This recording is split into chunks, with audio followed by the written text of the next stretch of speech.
ठीक है sir, recording start हो गई है। ओके सो भाई आपको मुझे अलाउ करना होगा स्क्रीन शेयर करने के मैंने लिए। सर आपको होस्ट बना दिया दोबारा से। आपने तो आसिम को होस्ट बना दिया। आसिम को बना दिया मैंने। ओ सॉरी। अभी तो शाम को आएंगे घर वाले। हाँ थोड़ी जल्दी में हूँ।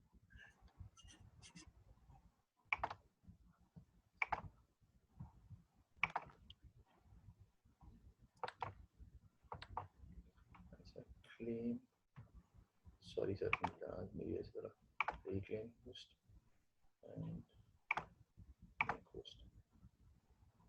Yes.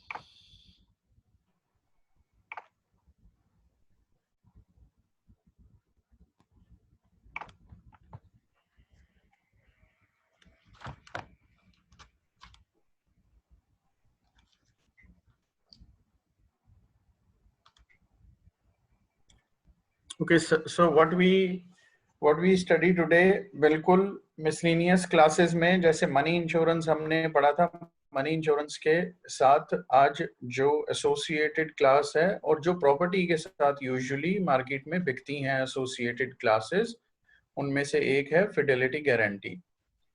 फिडेलिटी गारंटी यूजुअली जो है वो लोग just as a customary basis भी ले लेते हैं कि हाँ भाई जो है वो सब ले रहे हैं और प्रॉपर्टी के साथ एक क्लास जो है वो बिक रही है, ब्रोकर भी बोलता है कि हाँ भाई ले लो, तो इसलिए भी ले लेते हैं। और कुछ लोग बिकॉज वो उनको फील होता है कि वो एक्सपोज्ड हैं तो इस वजह से भी ले लेते हैं।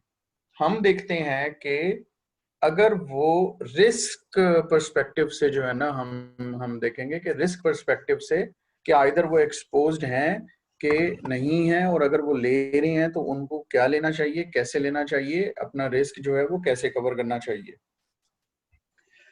फिडेलिटी गारंटी क्या है? फ्रॉड की एक मतलब fraud, infidelity of the employee. Saqib तुम हो साथ? जी बिल्कुल। Okay, so infidelity of employees is covered in fidelity guarantee. अभी इनफिडेलिटी क्या कि एम्प्लॉय का डिसऑनेस्टी, एम्बेजलमेंट, फ्रॉड, इंटेंशनल जो है ना, इंटेंशनल जो है वो मिसरिप्रेजेंटेशन, पैसे जो है वो जिससे उसको पैसे का फायदा हुआ और वो पैसे जो है वो लेके निकल जाए, ये सब चीजें फिडेलिटी गारंटी में कवर होती हैं। अच्छा, फिडेलिटी गारंटी में आप जो एम्प्लॉयर होता है वो पॉलिसी लेता है फॉर देयर एम्प्लॉइज। एम्प्लॉइज की डेफिनेशन में, फिडेलिटी गारंटी में एम्प्लॉइज की डेफिनेशन में सैलरीड पर्सन आएंगे जो सैलरी लेंगे। अच्छा, अब अगर इसमें सीईओ या इसमें अगर सीईओ भी क्योंकि सैलरी ले रहा होता है, अभी सीईओ को अगर ऐड करना है या नहीं करना, that is always a question कि भाई क्योंकि वो जो है बोर्ड ऑफ डायरेक्टर का भी जो है वो क्या कहते हैं मेंबर होता है, और दूसरी साइड पे वो सैलरी भी ले रहा होता है, तो he can come under employee definition as well as he may be out of employee definition. For an underwriter or for a broker or for a customer, actually it is an important information to know, to inform to underwriter as a client or as a broker. Further जो है ना उसकी requirements जब देखेंगे तो उसकी requirements में हम देखेंगे कि हाँ भाई उसकी रिक्वायरमेंट्स में कौन सी अंडरराइटिंग इंफॉर्मेशन लेके हम जो है वो क्या कहते हैं उसको अंडरराइट करते हैं। अच्छा, अब मैंने बोला कि हाँ भाई ये वाली पॉलिसी जो है वो एक्सपोज पॉलिसी है। एक्सपोज पॉलिसी क्यों है? थोड़ा सा रिस्क एक्सपोजर का जो है ना मैं पहले थोड़ा सा आइडिया दे दूं। We are into expat market. 80% I believe, numbers जो है ना एग्जैक्ट नहीं होंगे, बस जस्ट आइडिया के तौर पे बताऊंगा कि 80% ऑफ मार्केट इज एक्सपैट्रिएट। अभी इस ग्रुप में, जिस ग्रुप में हम लोग बैठे हुए हैं, इसी ग्रुप में वी आर 100% एक्सपैट्रिएट्स। कोई भी हमारा लोकल फ्रेंड नहीं है, कोई भी हमारे लोकल सर्कल में से कोई भी नहीं है। मतलब कि जिसने यहीं रहना हो, यहीं पे ही जो है उसने अपनी जिंदगी गुजारनी हो। जब जब हम एक्सपैट मार्केट में हैं, तो एक्सपैट मार्केट का मतलब ये है कि नो परमानेंट रेजिडेंसी। तो जब नो परमानेंट रेजिडेंसी, तो you need to go somewhere. आप कब वहां पे जाओगे आपको ये भी नहीं पता, बिकॉज हर फैमिली का, हर पर्सन का, हर इंडिविजुअल का एक अलग जो है वो क्या कहते हैं कि एक एक उसके हालात और वाकयात, उसके सर्कमस्टांसेस बिल्कुल अलग हैं। कोई किसी वक्त जॉब छोड़ के जा सकता है, किसी के पीछे जो है वो किसी फैमिली मेंबर की डेथ हो जाती है, वो उस वक्त जा सकता है, किसी की शादी हो सकती है, वो उस वक्त जा सकता है। सो मीन्स कि आपको पता नहीं है कि कौन कितने अरसे के लिए काम कर रहा है। जब आपको ये नहीं पता कि कौन कितने अरसे के लिए काम कर रहा है, और in and out is very easy, specially from UAE, मतलब यूएई से इन एंड आउट बहुत इजी है। You don't need to maybe you don't need to inform anyone, इतना इजी है। अगर आपको जाना है, मतलब आप वीकेंड पे जो है वो जाओ और वीकेंड पे वापस आ जाओ, किसी को शायद पता भी ना लगे। सो जब इतना इजी होगा तो काइंड ऑफ क्या होगा कि बहुत बहुत मतलब कि बहुत इजी है किसी भी आदमी के लिए कि वो कोई भी फ्रॉड, या अगर वो छोड़ के जा रहा है मतलब हमेशा के लिए, तो वो फ्रॉड करे और फ्रॉड पैसे ले, पैसे जमा करे। कंट्री से उसकी कोई वो लॉयल्टी नहीं है, कंट्री से उसकी जो है ना वो कोई किसी किस्म की कोई कोई जो है वो पेट्रियोटिज्म होता है वो नहीं है, because because it's not their own country. तो उन्होंने क्या करना है फिर, उन्होंने अगर परमानेंट जा रहे हैं तो उन्होंने क्या करना है कि वो ये सोचेंगे कि हाँ भाई हम जो है ना अपने पैसा जो है वो समेटें, लपेटें और निकलें, सिंपल मीनिंग में। सो इस वजह से पॉलिसी जो है ना ये बहुत एक्सपोज्ड है, और दिस इज द रीजन के we are seeing these days lots of claims. और फिडेलिटी गारंटी को प्रॉफिटेबिलिटी में चलाना इस वक्त, being an underwriter, like one of the hell of the job है कि आप फिडेलिटी गारंटी को प्रॉफिटेबिलिटी में चला सको। आप जितने मर्जी रिस्क मेजर्स ले लो, स्टिल जो है ना दिस इज द पॉलिसी के दिस इज द पॉलिसी के जिसपे इंश्योरर का बहुत ही कम कंट्रोल है। ये पॉइंट मुझे याद करवाना कि कम कंट्रोल कैसे है, तो ये मैं बाद में बताऊंगा कि हाँ भाई कैसे जो है वो कम कंट्रोल है। कि देन जो है ना लोगों की जॉब जा रही है, कोविड की सिचुएशन की वजह से लोग जो है किसी को पता नहीं है, लोग अगले 1 2 3 साल तक जो है वो श्योर नहीं है कि either they need to survive here और they want to go back. और इन चीजों को देखते हुए बहुत ही जो है ना like we are really exposed being an underwriter for this policy actually. अच्छा, पॉलिसी में हमने कहाँ तक पढ़ लिया था, मैं स्लिप भी दिखाऊंगा, और कि भाई एक यूजुअल टाइप की स्लिप क्या होती है और कैसे स्लिप बनती है। बिकॉज अंडरराइटिंग अगर हमें करनी है तो वी नीड टू अंडरस्टैंड कि हाँ भाई स्लिप में कौन कौन सी चीजें होती हैं, और कौन सी चीजें अगर नहीं आ जाएं तो हम उन्हें कैसे टैकल करते हैं, और कौन सी चीजों में जो है वो क्या कहते हैं कि आपको आपको सोचना है, रिस्क एक्सपोजर कहाँ से कैसे हिट होगा, ये चीजें आपको देखनी है। ओके, तो फर्स्ट मैं थोड़ा सा रीड करता हूँ और फिर जो है ना रीड के साथ साथ फिर जो है मैं बताता हूँ। A fidelity guarantee as issued by the insurers is a contract of insurance and also a contract of guarantee to which the general principles of insurance apply. It does not guarantee the employee's honesty, but it guarantees that if the employer suffers any direct financial loss arising out of the employee's dishonesty, the insurers share the indemnify the said loss to the employer within the limitation prescribed by the contract. Very simple. Fidelity guarantee policy एक guarantee देती है कि अगर employ की dishonesty की वजह से employer को अगर कोई नुकसान होता है तो what we will do is we will pay that, we will indemnify, actually we will indemnify that loss to the employer according to the terms and conditions of the policy. वो terms and conditions क्या होंगी, we decide के terms and conditions क्या होती है, कि मतलब क्या लिमिट होगी, कैसे होगी, कैसे नहीं होगी।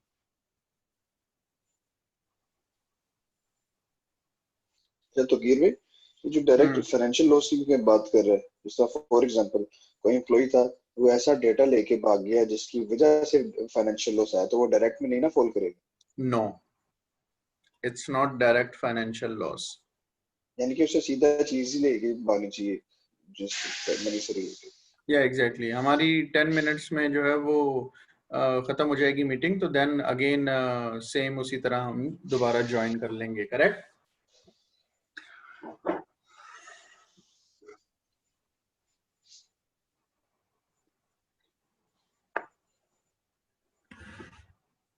अच्छा, इंश्योरेबल इंटरेस्ट में कोई ऐसी खास बात नहीं है। You know the principle of insurable interest, उसको जो है वो इतना कोई जो है ना वो बताया नहीं है। Okay, scope of cover. Scope of cover जो है वो यूजुअली जो है ना वो पॉलिसीज में ऑलमोस्ट, बिकॉज ये स्कोप ऑफ कवर जो मैंने देखा है हमारी पॉलिसी में भी ऑलमोस्ट सेम ऐसा ही लिखा हुआ है। Okay, the policy covers the loss sustained by the employer by reason of any act of forgery and or fraud and or dishonesty of monies and or goods of the employer on the part of the employee insured committed on or after the date of commencement of the policy during uninterrupted service with the employer. The loss should be deducted during the continuance of the policy or within 12 calendar months of the expiry of the policy, and in case of death, dismissal or retirement of the employee within 12 calendar months of such death or dismissal or retirement, whichever is earlier. ये loss made basis पे आ गई थी policy. अच्छा, ये जो है ना, ये अभी जो है मैं बताता हूँ कि ये जो है फिडेलिटी गारंटी में स्कोप ऑफ कवर में पहली बात समझ आ गई कि कोई भी डिसऑनेस्टी, कोई भी इनफिडेलिटी काइंड ऑफ जो भी एक्ट होगा वो पॉलिसी में कवर होगा, जो कि पॉलिसी के पीरियड के दौरान आपको पता लग गया, ओके, या आपको पॉलिसी लैप्स होने के बाद, या उस एम्प्लॉई के मरने के बाद, या उस एम्प्लॉई के जॉब छोड़ने के बाद, या आपने कंपनी बंद करने के बाद आपको 12 महीने में, या वो एम्प्लॉय रिटायर्ड हो गया, उस 12 महीने के अंदर, ये 12 महीने, 18 महीने, 6 महीने, this changes actually, this is not fix. हम स्लिप देखेंगे तो उसमें हम देखेंगे, ओके। सो ये जो है ना, ये लॉस जो है वो डिस्कवर होना चाहिए with in particular specified time, जो टाइम अंडरराइटर ने या जो टाइम उस पॉलिसी में अग्री हुआ है। That may be 6 months, 8 months, 9 months, 12 months, 18 months, कोई भी जो है वो टाइम पीरियड हो सकता है। Kind of it is an extended reporting period आपको पॉलिसी में मिला हुआ है, एक्सटेंडेड रिपोर्टिंग पीरियड। इसकी वर्डिंग अलग अलग हो सकती है, लिख लो एक्सटेंडेड रिपोर्टिंग पीरियड। जब स्लिप वो करेंगे तो फिर देन मैं जो है ना वो डिटेल में बताऊंगा कि एक्सटेंडेड रिपोर्टिंग पीरियड जो है वो कैसे वर्कआउट करता है। तो policy plus extended reporting period, okay, there are 2 other way, there are then आपको ईआरपी जो है वो इस बेसिस पे भी देखना होगा कि may be someone is providing on loss occurrence basis, मतलब के policy is on occurrence basis. अगर अकरेंस बेसिस है तो ईआरपी की मे बी आपको जरूरत ही ना हो, और अगर क्लेम्स मेड बेसिस है तो may be you need ERP.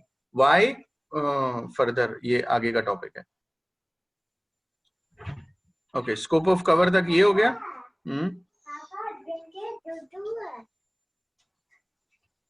Sir claim made basis और ये इसका थोड़ा सा आइडिया दे देंगे? तो ये तो एक पूरा टॉपिक है। फिर बता, ब्रीफ दे दें ताकि वो समझ सके अभी करंट टॉपिक में। ओके, इसको जो है ना, इसको यहीं पे just leave this topic here के अकरेंस बेस और लॉस बेस पे है, ओके।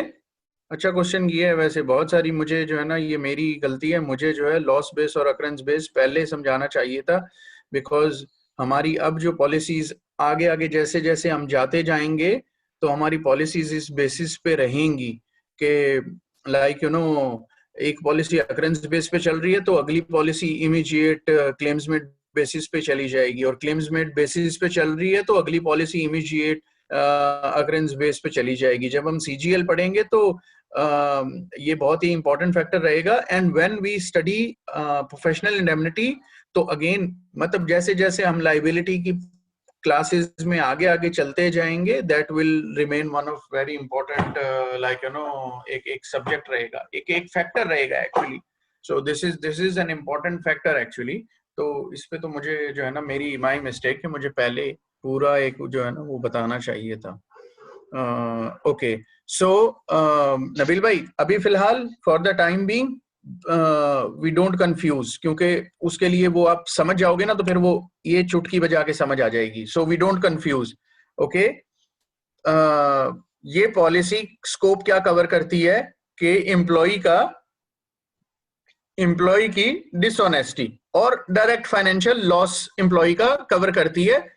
पॉलिसी जब तक चल रही है उसी पॉलिसी में वो लॉस डिस्कवर होना चाहिए। ऑफ कोर्स वो हर पॉलिसी का होता है कि अगेन जेनरिक नहीं बोलूंगा, हर पॉलिसी का नहीं होता इट, लेकिन इन यूजुअल टर्म्स पॉलिसी के पीरियड के दौरान आपको क्लेम का पता लगना चाहिए। अच्छा, चाहे अकर पहले हुआ हो, पॉलिसी इंसेप्शन से पहले अकर हुआ। मैं जितना उसे सिंपल करना चाह रहा हूं नहीं, मेरे एक क्वेश्चन आ रहा था क्योंकि मैंने डेफिनेशन पढ़ रहा था। ओके, फॉरगेट अबाउट कब अकर हुआ, कब अकर हुआ, कब अकर नहीं हुआ। Okay, we will read occurrence of claim and notification of claim इस पैराग्राफ को पढ़ने के बाद डिटेल में, occurrence and notification of claim. Okay, so क्या होता है कि एम्प्लॉय की डिसऑनेस्टी कवर हो गई पॉलिसी में। अभी पॉलिसी जो है वो किस बेसिस पे होती है, कौन कौन सी पॉलिसीज होती हैं। Fidelity guarantee is may be on named basis. Nabeel Hussain amount 50,000, Asim Raza amount 1 lakh, Danish amount 2 lakh, नाम अमाउंट भाई इतने का अगर इतने का फ्रॉड अगर हुआ, अब मैं फ्रॉड का ही वर्ड यूज करूंगा थ्रू आउट, इतने का फ्रॉड अगर इन्होंने किया तो that fraud will be covered for one particular person. Name, आप नेम दोगे, आप डेजिग्नेशन दोगे और आप अमाउंट बताओगे, वो कवर होगा। आप उसी पॉलिसी में, उसी इंडिविजुअल पॉलिसी में, आगे बताता हूं वो दूसरे नंबर पे कलेक्टिव पॉलिसी। कलेक्टिव पॉलिसी क्या कहता है कि covers a group of employees, the insured decides the amount of guarantee required for each individual according to his और her responsibility and position. A schedule is included in the policy.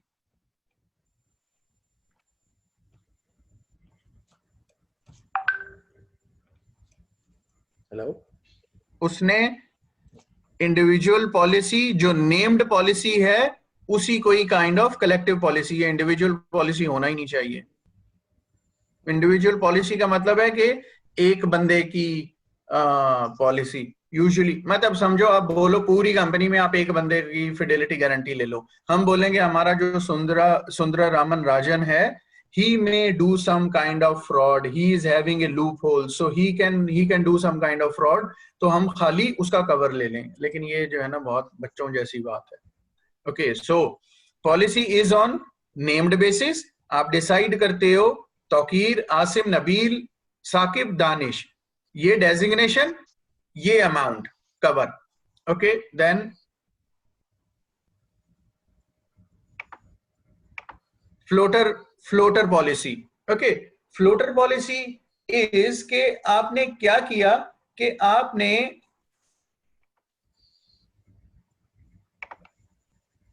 Individual amount तो बताई है, तौकीर, आसिम, नबील, साकिब और दानिश की ये individual amounts हैं। अभी बोलो a single amount is shown in the policy which represent the insurer's liability in respect of any one individual and its total liabilities in respect of all employees guaranteed who are individually named in this schedule, such type of policies. अच्छा, ये वाली policy में इस floater policy में और ये जो collective policy है इसके दरमियान भी एक और पोजीशन है। वो पोजीशन क्या है इन्होंने बताई नहीं हुई यहाँ पे। कलेक्टिव पॉलिसी में बोला कि 1-1 मिलियन का हमें जो है ना 1, 2, 3, 4, 5 लोग हैं और सबको 1-1 मिलियन का कवर चाहिए। ओके, अगर यही 5 लोग से फॉर एग्जांपल 50 में चेंज हो जाते हैं और सबको 1-1 मिलियन का कवर चाहिए, तो इसका मतलब है कि टोटल 50 मिलियन का कवर हो गया। अभी वो टोटल जब 50 मिलियन का कवर हो जाएगा तो वी डोंट कैलकुलेट प्रीमियम। अच्छा, अब ये पॉइंट नोट करने वाला है कि we don't calculate premium based on individual limits. वो हमें ये बताएगा कि what kind of percentage we need to put, लेकिन जो कैलकुलेशन ऑफ प्रीमियम होगी वो हमारी जो टोटल कंपनी की लिमिट है उस पे होगी। प्रीमियम कैसे कैलकुलेट करेंगे? हमारी जो टोटल कैलकुलेशन, जो कंपनी की टोटल लिमिट होगी हम उस पे प्रीमियम कैलकुलेट करेंगे, लेकिन जो इंडिविजुअल लिमिट्स हैं उनसे हमें यह पता लगेगा कि what kind of rate we need to put. That will tell us kind of severity of the claim। अभी अगर हम बोलें कि कलेक्टिव पॉलिसी ये कि भाई नाम और उसके अगेंस्ट जो है वो इतनी इतनी लिमिट्स दे दो, और फ्लोटर पॉलिसी ये बोलें कि एक ही लिमिट ले लो आप 50 या 60 या 70 या 80 मिलियन, 50, 60, 70, 80 मिलियन, 5 मिलियन, 10 मिलियन, एक ही लिमिट ले लो, एक सिंगल लिमिट ले लो कि भाई यही मेरी पॉलिसी की पर अकरेंस और पूरी पॉलिसी की लिमिट रहेगी। Okay, and I need to apply this on any of these persons. मतलब तौकीर, आसिम, नबील, साकिब, दानिश, 5 लोग हैं, नाम लिख दिया कि तौकीर जो है वो underwriting, Asim motor, Nabeel claims, and these are the people. मेरी पॉलिसी की ये लिमिट है। इंडिविजुअल हम नहीं बता रहे कि 50,000 नबील का, 80,000 आसिम का। ओके, ये फ्लोटर पॉलिसी है। इनके दरमियान एक पॉलिसी है क्या कि आप बोलो कि 1 मिलियन वाले 50 इंप्लॉइज थे, 50 इंप्लॉइज को 1-1 मिलियन मुझे कवर चाहिए, लेकिन जो टोटल मुझे कवर चाहिए ना, आई फील के मेरी इतनी जो है ना वो मेरा ऑडिट इतना अच्छा होगा या इतना स्ट्रांग है, या अगर उसमें लूप होल्स हैं भी तो वो loopholes will not allow my employees to do more than 6 frauds in 1 year. तो मैं क्या बोलूंगा कि 50 की मैंने 1-1 मिलियन लिमिट ली हुई है, लेकिन मैं पॉलिसी में टोटल जो लिमिट लूंगा, मतलब जो टोटल क्लेम लूंगा बीइंग एन इंश्योर्ड, वो 6 मिलियन के लूंगा बस। तो मेरी पॉलिसी की एग्रीगेट लिमिट क्या होगी?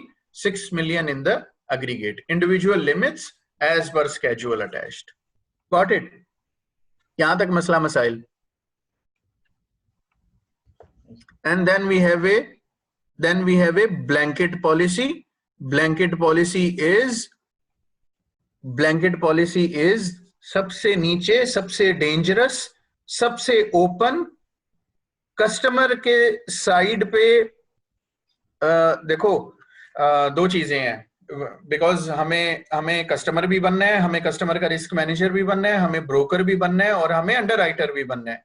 तो और इस सेशन में हम and even we need to sell these policies as well. By the way, किसी भी टाइम पे हमें जो है वो जाके ये पॉलिसीज, मतलब हम ट्रेडिंग अंडरराइटर अगर बन जाते हैं या हम ब्रोकर ट्रेडिंग ब्रोकर बन जाते हैं, तो we need to sell these policies as well.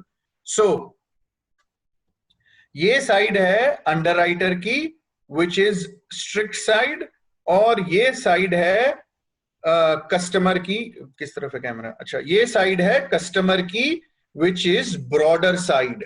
So when I start from collective policy, the best for underwriter,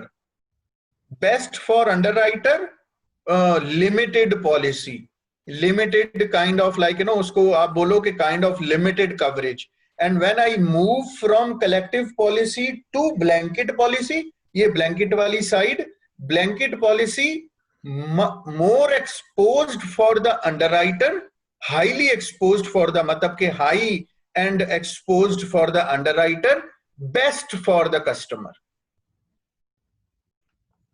best for the insured. And of course अगर ब्रोकर जो है वो डील कर रहा है तो ही must go for blanket policy. Now you need to make a, अब हम अंडरराइटर्स के शूज में हैं, तो जब हम अंडरराइटर के शूज में हैं तो we need to make a balance between collective policy and blanket policy. And जैसे मैंने बोला कि ये स्ट्रिक्ट साइड एंड ये broader side, so we go from strict to broader. The price is, the terms are very much easier for underwriter. Easier means के premium अगर वो कम भी चार्ज करेगा तो ही it's good for him. और जब वो ब्लैंकेट की साइड पे जाता जाएगा तो he should increase his premium, he should try to limit his exposure by putting different kind of terms and conditions in the policy, either by exclusions, warranties, conditions, high premiums, high rates. यहां तक कोई मसला मसाइल? Okay, so बोलता है the insurer in certain selected cases issues blanket policies without the names of the guaranteed persons being shown in respect of all employees who are grouped according to categories. For example, employees handling cash, other clerical staff, etc. They are issued to large, well-established business houses conducting business with sound practices. Blanket policy, 50 million dirham, any one occurrence and in the aggregate 50 million aggregate policy limit, पूरी company cover. Irrespective वो 50 million driver भी वो कर सकता है, driver भी उस 50 million के लिए एक्सपोज्ड है और सीईओ भी उस 50 मिलियन के, if he is falling under the definition of employees. So he is also falling under this definition. Collective और floater. I need to write, I will write here. मेरी screen अभी भी इधर ही है, करेक्ट? ऊपर आ गई है आपकी स्क्रीन. हाँ, मतलब आप लोग देख सकते हो. जी जी बिल्कुल. लिमिट ऑफ इंडेमनिटी पे आप लोग होवर कर रहे हैं. We will discuss limit of indemnity. That's very important. मतलब फिडेलिटी गारंटी में 3-4 फैक्टर ही इंपॉर्टेंट है देखने वाले, बाकी टर्म्स एंड कंडीशंस जो है ना उनमें कोई बहुत ज्यादा नहीं होता. that's kind of standard. उसको अगर तुम जैसे एक रट्टा मारने वाली बात होती है ना, या एक रट्टा मारने वाली कहानी होती है, इवन कि अगर आप लोग रट्टा भी उसे मार लोगे तो उसमें भी कोई हर्ज नहीं है, but you need to pick few 3-4 factors, और वही 3-4 फैक्टर पॉलिसी को यहां से यहां और यहां से यहां ऐसे कर देते हैं. बिल्कुल पॉलिसी का जो है ना वो रुख ही चेंज कर देंगे. आपकी अंडरराइटिंग मतलब अगर आप ब्रोकर हो तो आपकी रिस्ट्रिक्शन से जो है वो ब्रॉडर की तरफ ले जाएंगे और ब्रॉडर से रिस्ट्रिक्टेड की तरफ ले आएंगे. और अंडरराइटर और ब्रोकर्स की हमेशा जो है ना वो एक यही रहती है कि इंश्योर्ड, या जब आप specially when you deal with broker, अगर सलमान ब्रोकर है मेरा, तो मेरा और सलमान का हमेशा यही रहेगा कि I will try to, market practice बता रहा हूँ, market as per market practice मेरा और सलमान का यही रहेगा. Salman will try to give the broader the cover, I will try the restricted the cover. हाँ, और अगर मैं कहीं किसी जगह पे जाके सलमान से अग्री करता भी हूँ because he is representative of the insured, अगर मैं उससे अग्री करता भी हूं तो then I need to charge premiums accordingly. वो कैसे करता हूं वो जो है ना हम बाद में देखेंगे. ओके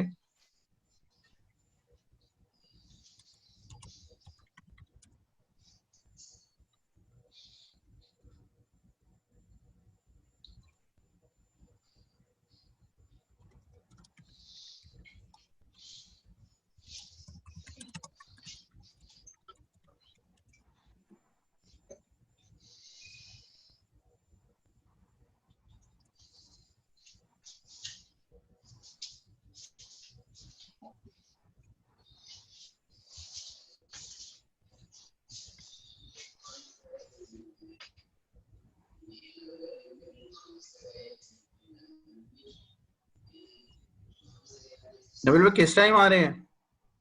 सर 1 बजे की इंशाल्लाह फ्लाइट है वहां से, पाकिस्तान से। तो यहाँ आ जाएंगे 3 बजे तक, 4 बजे तक इंशाल्लाह बाहर आ जाएंगे एयरपोर्ट से। तो मैं 3:30 तक चला जाऊंगा। नबील भाई बहुत बहुत मुबारक हो आपको। खैर मुबारक। माशाल्लाह। अभी आपके वीजा पे आ रहे हैं? जी सर, मेरे वीजे पे आ रहे हैं। चलो वाइफ माशाल्लाह। का तो वाइफ का तो था ही, बेटे का हो गया था कैंसिल, मतलब वो एक्सपायर होके कैंसिल हो गया था। बड़ा मुश्किल से लेकिन निकला, अल्लाह का शुक्र निकला है। चलो अल्लाह का शुक्र है।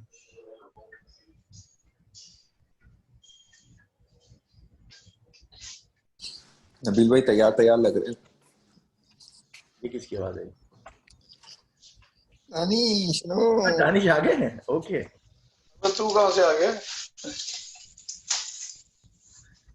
दानिश आपको अप्रोच कर रहे थे, आप थे नहीं अवेलेबल यार। मैं काफी टाइम से मैंने ज्वाइन करा हुआ है।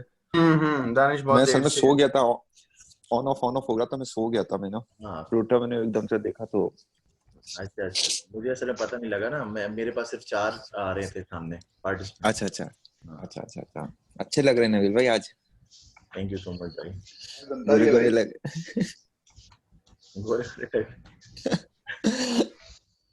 क्लीन होके बैठे हैं। हाँ बिल्कुल।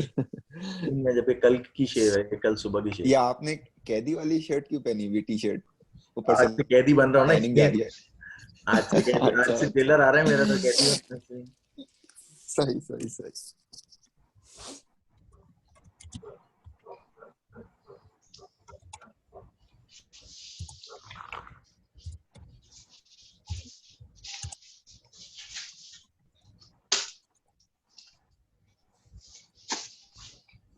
अच्छा सर, अब ये सेशन बंद नहीं होगा क्योंकि वो दोबारा से सब्सक्रिप्शन मैंने ले ली।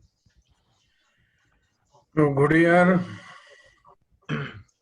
इन सब पे डिवाइड कर देना वो पैसे। हाँ 58 डिवाइड बाय 7, 9 रुपए हैं भाई। शावर में खिला देना मुझे एक पर हेड। हाँ एग्जैक्टली। सीख लेने के लिए ना, सीख लेने के लिए बहुत बहुत खपत करनी पड़ती है, सीख ऐसे ही नहीं आ जाती। तो हमेशा शो करवाया करो कि सीख लेना चाह रहे हो।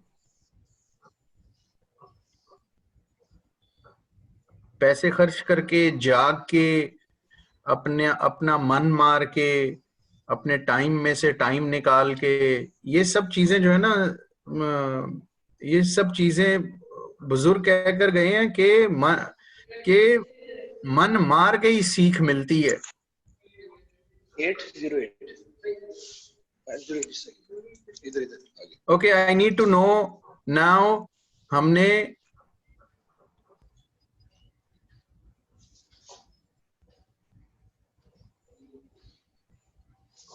बुक्स में 3 जो है वो पढ़ी हैं, लेकिन 5 टाइप की जो है ना वो यूजुअली मार्केट में 5 टाइप की जो है वो अवेलेबल हो सकती हैं। ये तुम लोग देखोगे, लिमिट ऑफ इंडेमनिटी का तरीका जो है वो 5 तरीके का हो सकता है as per market standards. This is as per market standards. Books में शायद ये चीज ना मिले, तो 1 बाय 1 ऊपर से जैसे नाम बोल रहा हूं, वो जिसका नाम सबसे पहले बोलूं वो नंबर 1 है। सो सलमान, आसिम, नबील, साकिब और दानिश। 1 से लेके 5 तक ये बता दो कि ये कौन सी टाइप ऑफ पॉलिसी है। लिमिट आपने तो पहले करी ना, कौन सी कलेक्टिव? हाँ Salman. Sir collective policy, limit as per schedule. Asim दूसरा number. Name of the individual as per ये दूसरी है फ्लोटर।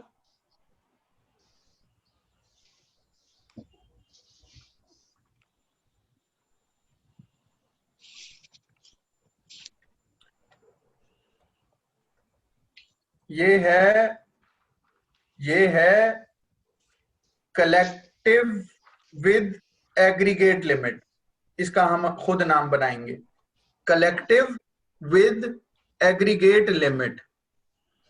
Okay okay. हाँ तीसरा नंबर। तीसरा सर ये फ्लोटर है, सिर्फ आपने डेजिग्नेशन दी। करेक्ट। चौथा नंबर। कलेक्टिव है।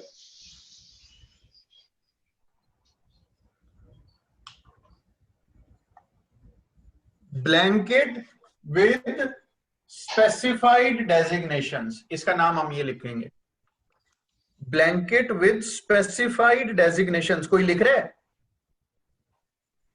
आसिफ कलेक्टिव पांचवा नंबर दानिश। ये मेरे ख्याल में सर, जहाँ तक मैं अंडरस्टैंड कर रहा हूँ, ये पूरी वो वाली blanket limit as per Jagu ji collective with aggregate limit blanket aggregate limit and collective aggregate limit float blanket policy है। फ्लोटर 5 वाली सर। तो blanket policy blanket with aggregate मैंने विद डेजिग्नेट हाँ विद डेजिग्नेशन थर्ली बिल्कुल फ्लोटर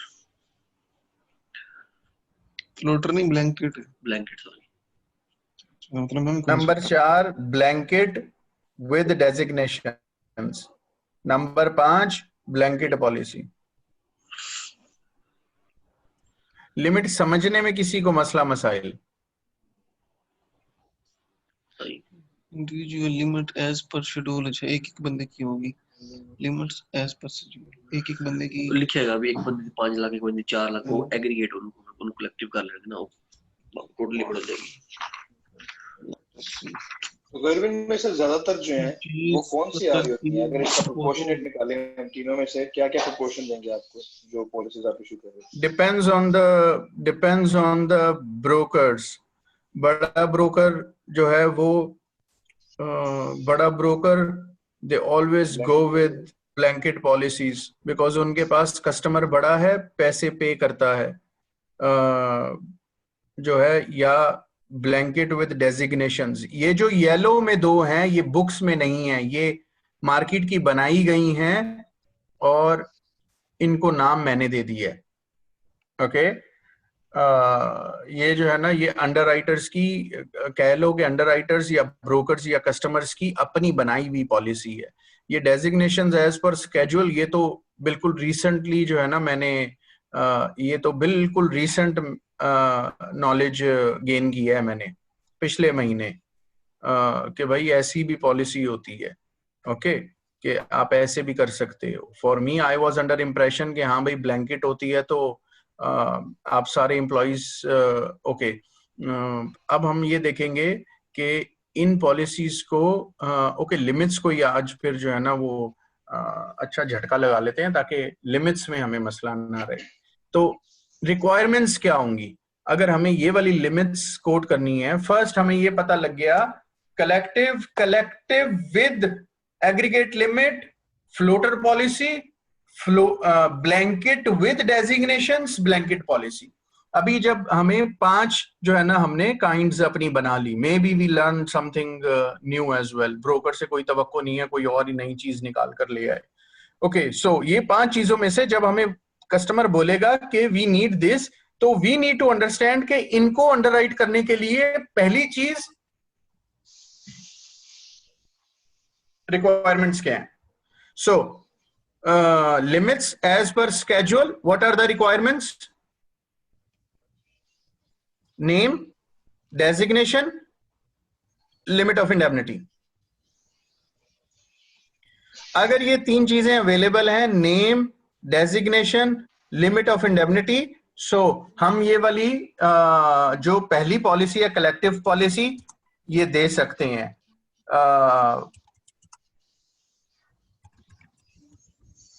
मैं सिर्फ एक word use करूंगा, usual, not usual. Not usual, this is not a usual policy, क्योंकि जो है ना यूजुअली आप क्या करते हो कि आप जो है ना 8, 10, 20, 25 लोगों का कवर ले लेते हो और 50, 60, 80, 90, 1 लाख, 2 लाख, 3 लाख तक कंपनीज कवर ले लेती हैं। अगर हम उनको कलेक्टिव देखेंगे तो वो चली जाती हैं, लिमिट्स चली जाती हैं। अगर उनको जमा कर देंगे एक्सेल शीट में तो वो लिमिट्स चली जाएंगी 20 मिलियन या 30 मिलियन या 25 मिलियन। वो छोटी छोटी कंपनीज होंगी और वो छोटे छोटे कवर ले रहा है, मतलब अपने एम्प्लॉइज का 50-50 हजार दिरहम का कवर ले रहा है, लेकिन टोटल अगर हम उन्हें 50,000 को 50 से मल्टीप्लाई कर देंगे तो वो 5.5 मिलियन या 10 मिलियन लिमिट बन जाएगी, जो कि वो ये सोचता है कि बहुत ज्यादा है अगर प्रीमियम कैलकुलेट करना है तो। क्योंकि हमें प्रीमियम कैलकुलेट जो है वो टोटल, मैंने बोला कि हमें प्रीमियम कैलकुलेट किस पे करना है, टोटल लिमिट पे, total aggregate limit of the company, उस पे हम जो है वो करेंगे। तो वो अगर 50 मिलियन बन जाएगा तो वो बोलेगा नहीं यार मेरा इतना वो नहीं है, एक्सपोजर नहीं है, तो वो he will come one step down. So one step down is AED 1 million any one occurrence, and in the aggregate इसका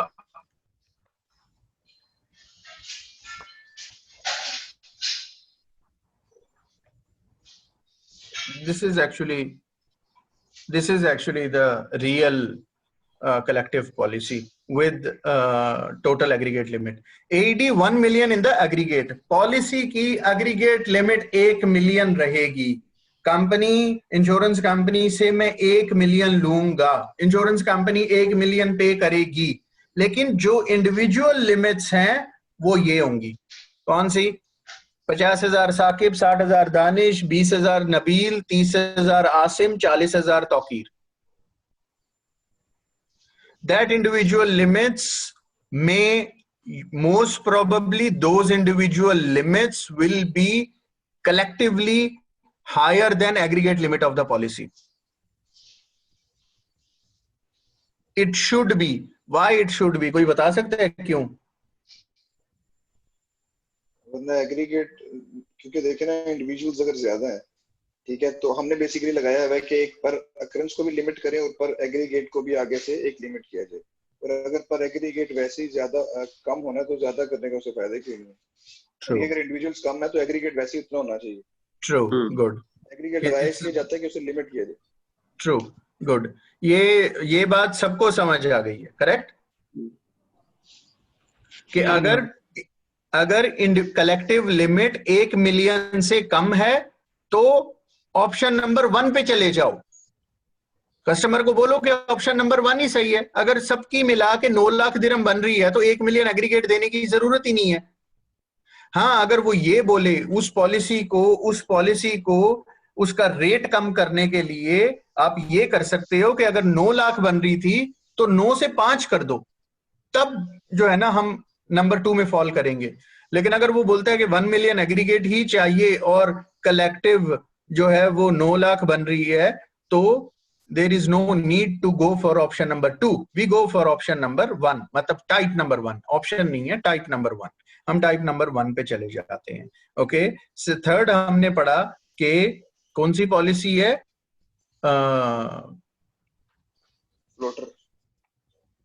फ्लोटर पॉलिसी। फ्लोटर पॉलिसी है। फ्लोटर पॉलिसी में क्या होगा कि पॉलिसी की टोटल एग्रीगेट लिमिट लगी हुई है, पॉलिसी की टोटल एग्रीगेट लिमिट लगी हुई है कि ये एग्रीगेट लिमिट है, वही पर अकरेंस लिमिट भी होगी एक्चुअली। मजीद उसको हम जो है ना रिफाइन करते हैं।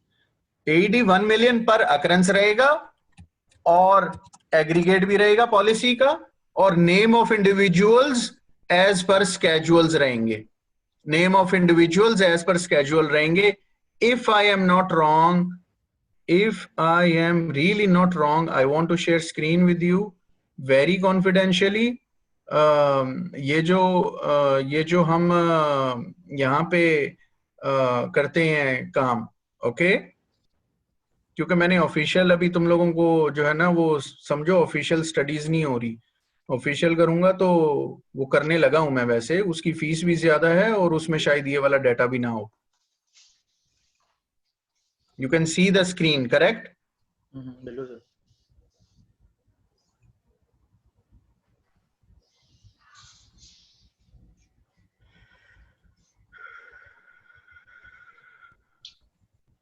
अगर मैं गलत नहीं हूं तो हेंकल की पॉलिसी 2019 में फ्लोटर की पॉलिसी है।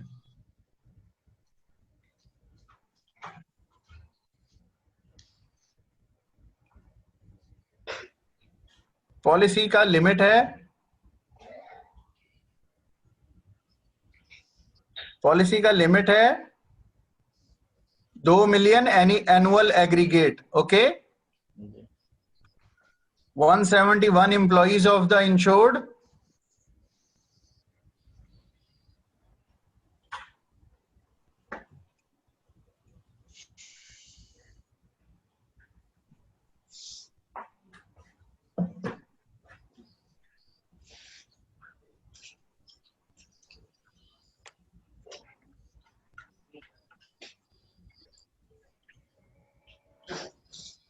नहीं बैकग्राउंड है नहीं.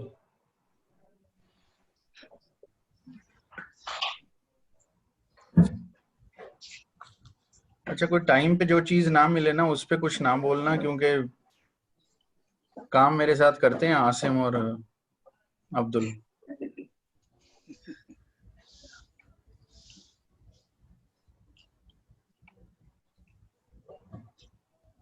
This is the policy. This is the policy of, this is the real example of floater policy. Okay, 2 million aggregate policy का कवर कर रहे हैं हम, और वही मतलब के पॉलिसी की टोटल लिमिट है, वही पर अकरेंस वही टोटल लिमिट है पॉलिसी की.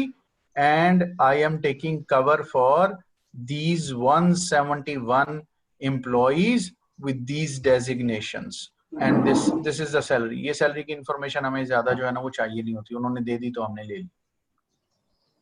Okay, true example of floater policy.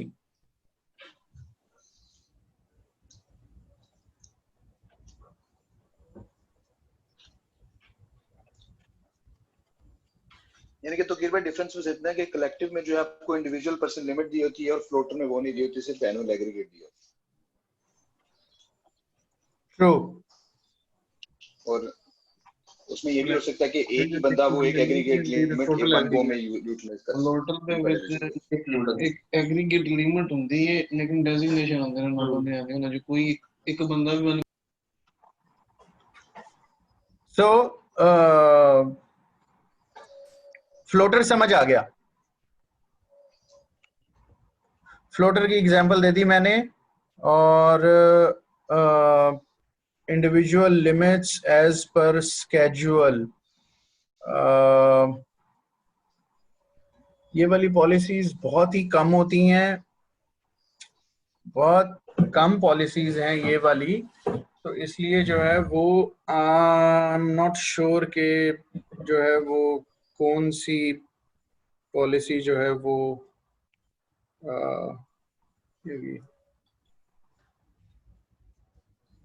Okay वो मैं दिखाता हूँ फिर अगर मुझे मिलती है तो.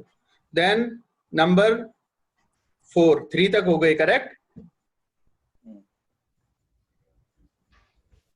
Policy number 4, AED 1 million aggregate designations as per schedule. Blanket policy with named designations. Policy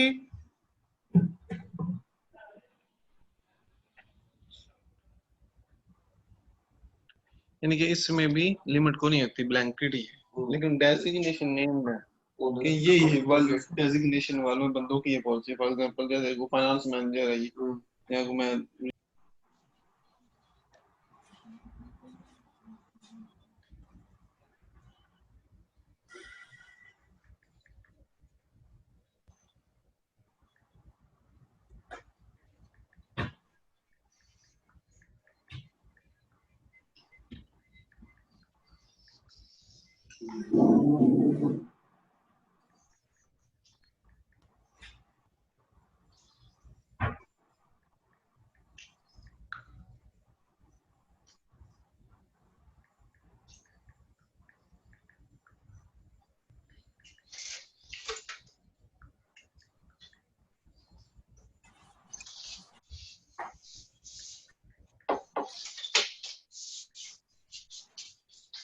AED 5.5 million per employee, AED 5.5 million any one occurrence, AED 10 million in the aggregate. Limit of indemnity 500 employees, designations various as per annexure attached.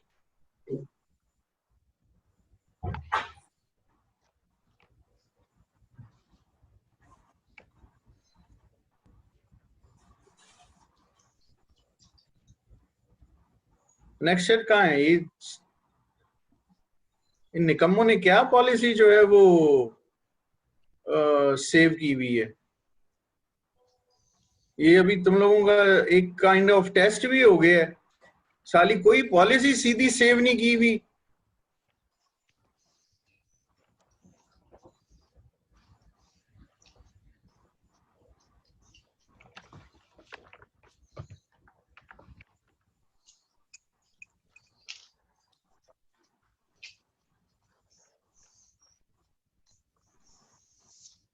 अच्छा, मैं सिर्फ under writing तक रहता हूँ, उसके बाद जो है मामला इनके पास चला जाता है, तो आई can not say anything. Nikam में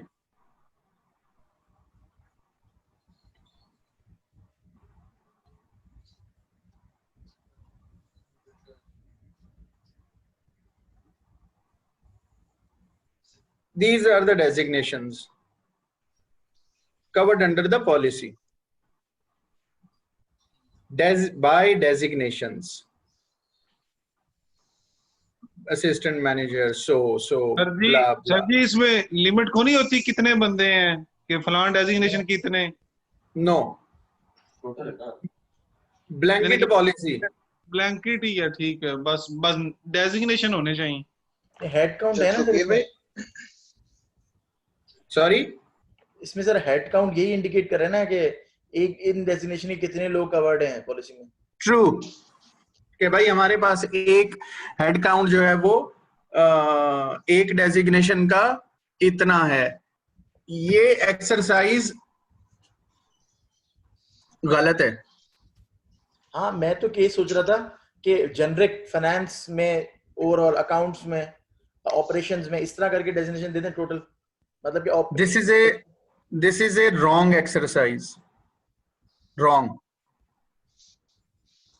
अच्छा, क्यों की हुई है रॉन्ग? बिकॉज कस्टमर का प्रीमियम बहुत ज्यादा है।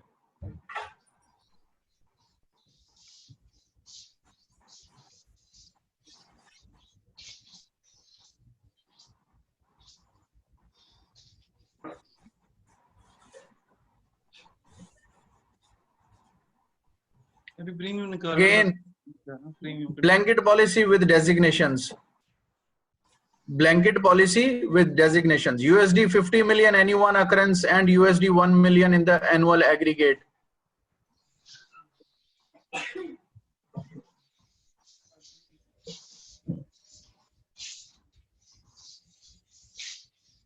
इसमें जो पर अकरेंस की है तो किए भाई वो क्या, मतलब किसी भी डेजिग्नेशन के लिए वो चारों में से एक हो सकता है। किसी भी डेजिग्नेशन के लिए पॉलिसी में एक टाइम पे एक अकरेंस से ज्यादा, जो इस अकरेंस से एक अकरेंस से इससे ज्यादा हम पे नहीं करेंगे। $50,000 any one occurrence, 1 million in the aggregate. These are the designations. Finance managers, accountants, HR business partners, deputy general manager, sales supervisor, admin, grower. Number of employees 2, 5, 3, 4, 1, 6, 8, 29, 3, 8, 6, 7, total 30. Again, wrong exercise. It shouldn't be the part. It should not be the part. This is not the right way of underwriting. Underwriter अपना exposure सही तरह calculate नहीं कर सकता। Question, why it's wrong exercise?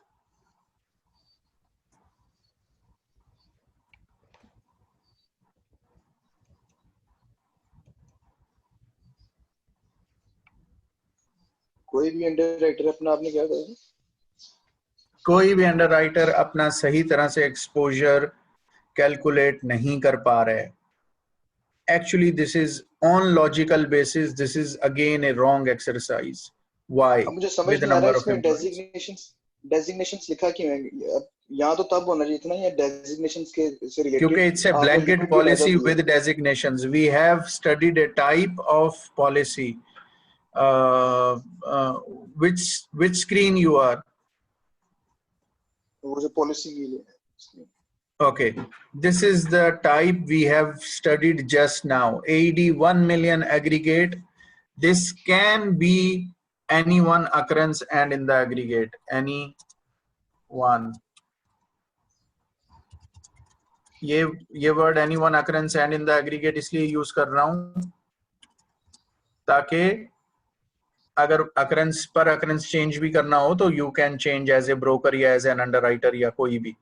81 million any one occurrence and in the aggregate designations as per schedule blanket policy, blanket named designation policy, इसका ये नाम है. ये टाइप आई बिलीव कि यूएई में ही मिलेगी खाली. लंदन वंडन में अगर किसी को ये पता लगा कि ये वाली पॉलिसी इस तरह होती है तो शायद जूते मारे हमें. बुक्स में ये पॉलिसी नहीं मिलेगी. बुक्स में पॉलिसी मिलती है नंबर 5 81 million aggregate या any one occurrence and in the aggregate all employees. Number 4 with designations as per schedule. Number 4 की 2 एग्जांपल्स दिखाई मैंने. 2 एग्जांपल्स मॉडिफाइड एग्जांपल्स थी. नंबर 4 की डेजिग्नेशंस तो हैं बट फर्दर उसका आगे नंबर बता दिया 1 2 3 4 5 6 7 8 फर्दर डेजिग्नेशंस के नंबर बताए हुए हैं. This is a wrong exercise.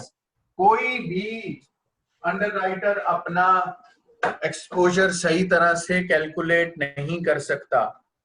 If I am a person who have to calculate my exposure on 81 million any one occurrence and in the aggregate per designations, I may be able to calculate my exposure like designations में.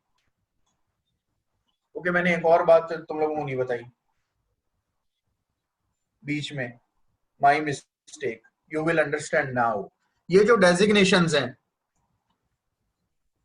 इन designations में 2 scenarios हो सकते हैं. 2 scenarios. What?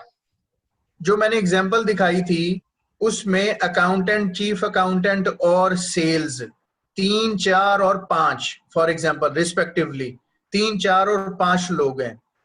Policy में cover हैं but in the company there are 8 9 and 10. what is impact on me as an underwriter? जिसमें number ज्यादा है उसमें एक्सपोजर भी ज्यादा होगा. अगेन पॉलिसी में 2 3 और 4 ये नंबर कवर हैं लेकिन कंपनी में टोटल 7 8 और 9 वो है. 2 एग्जांपल्स मैंने दिखाई हैं. दोनों एग्जांपल्स में ये वाला काम हुआ हुआ है. कॉन्फ्लिक्ट आ गया बीच में. हाँ कॉन्फ्लिक्ट आ रहा है बीच में. नहीं कोई कॉन्फ्लिक्ट नहीं आ रहा. अग्री किया हुआ है हमने, पॉलिसी भेजी हुई है, मैंने साइन किए हुए हैं तो बस ठीक है वो कवर है. But this is a wrong exercise. सोचो कि क्यों रॉन्ग है.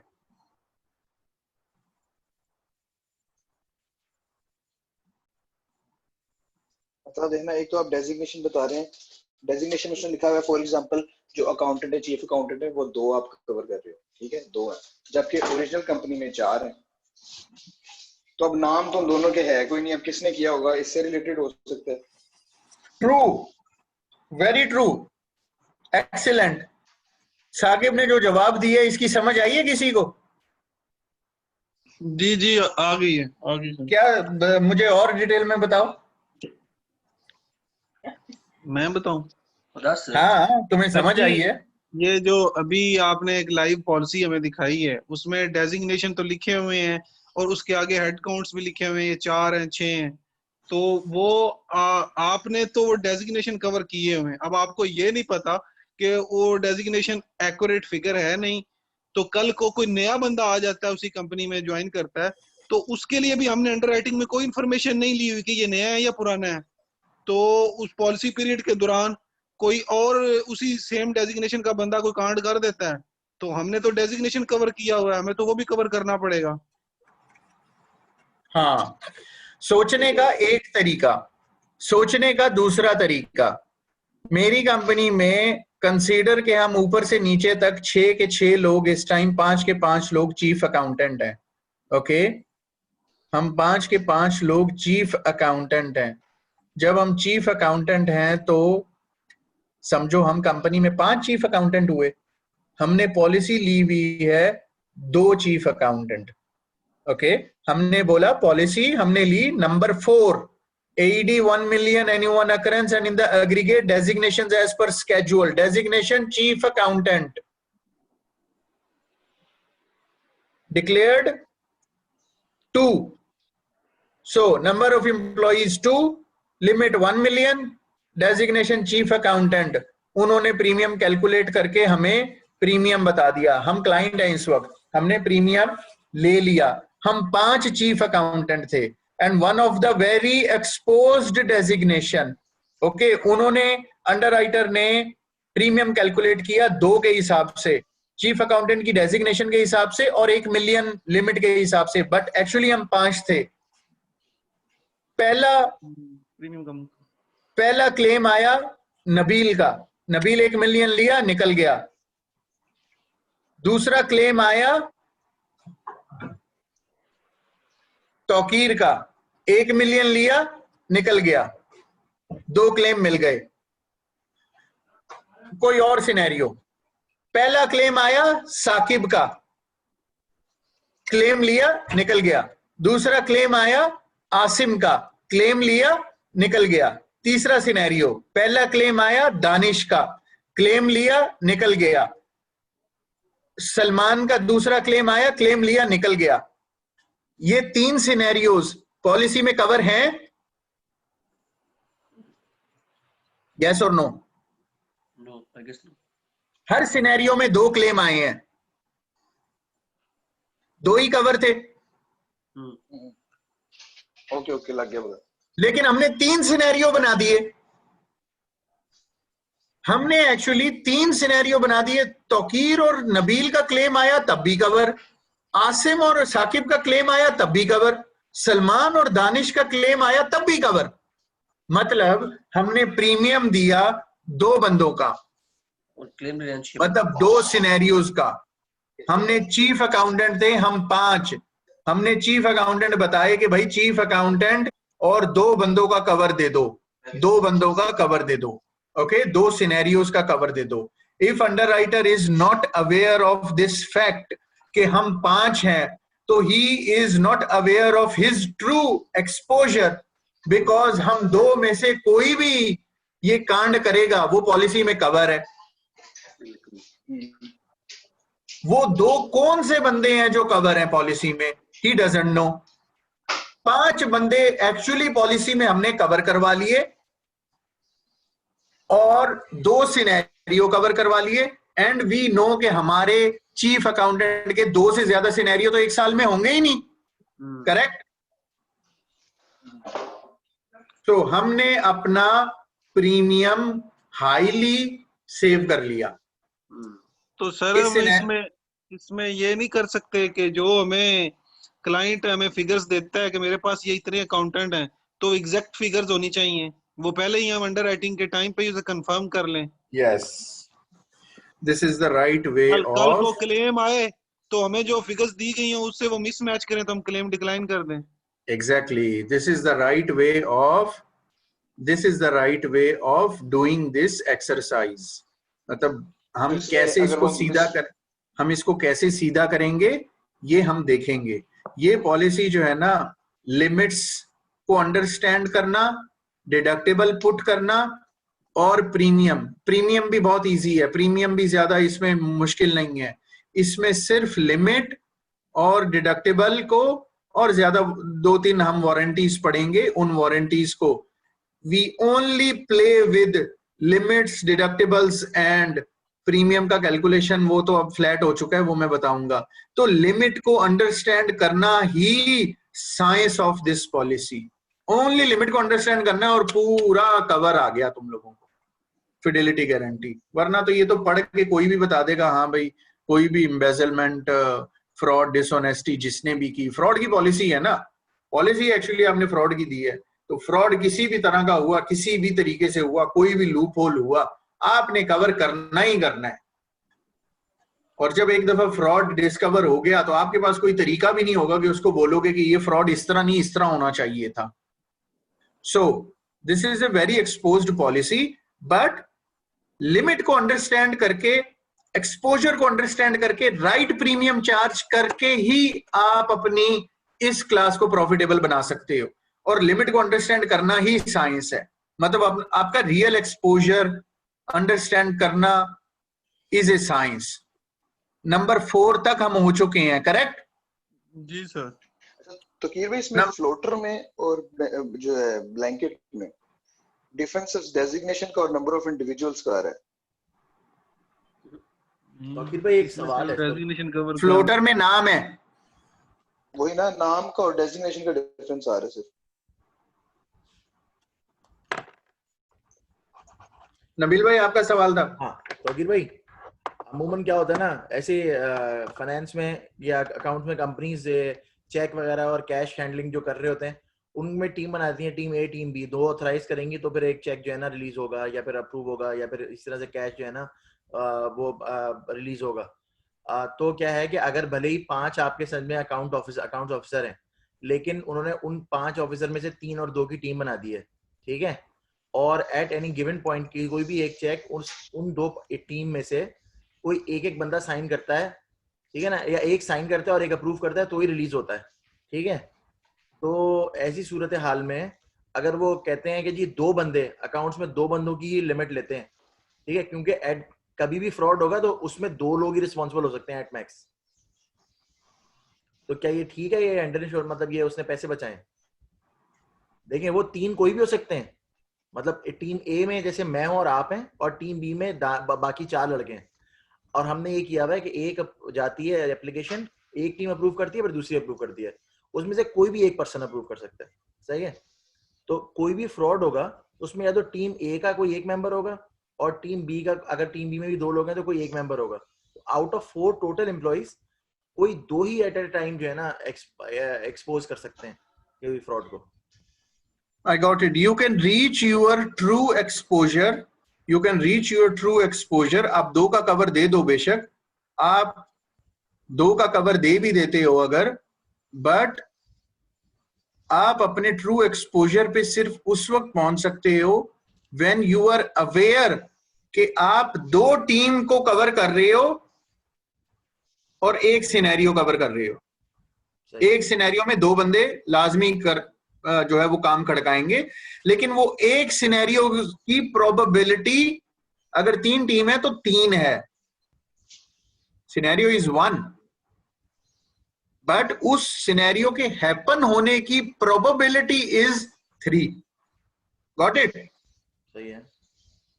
तो अगर तो आपको ये बात पता है, being an underwriter, yes you can manage the right price.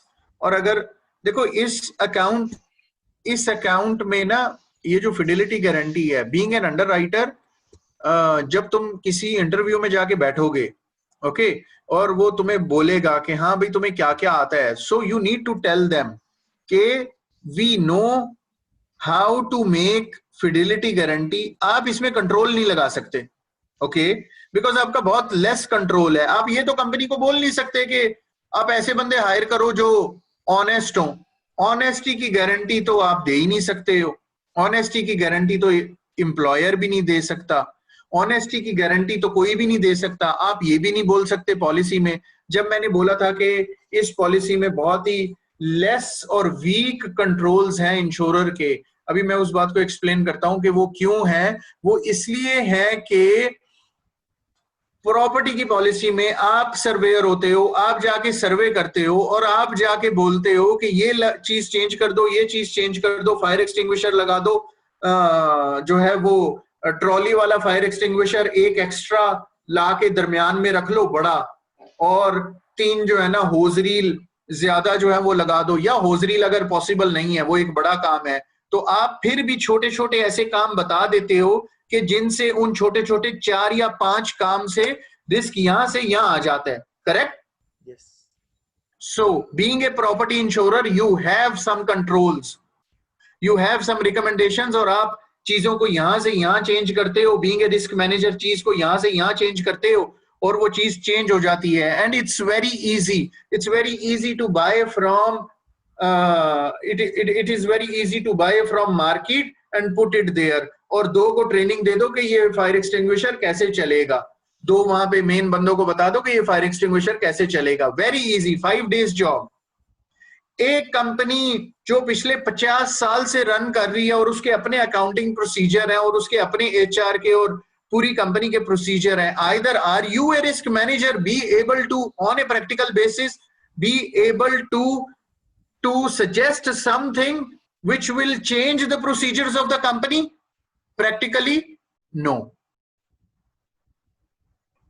So you have very, very weak controls over the policy, being an insurer on the insured. Correct? Agreed? तो इस पॉलिसी में जब वीक कंट्रोल है insurer का, तो week control जब होगा तो ये वाली पॉलिसी को प्रॉफिटेबल बनाने के लिए there is only one way. The one way is, now I'm giving you a hint. When you are sitting being an underwriter in any of the interview, broker नहीं, अगर आप underwriter की job के लिए जा रहे हो तो you have a edge.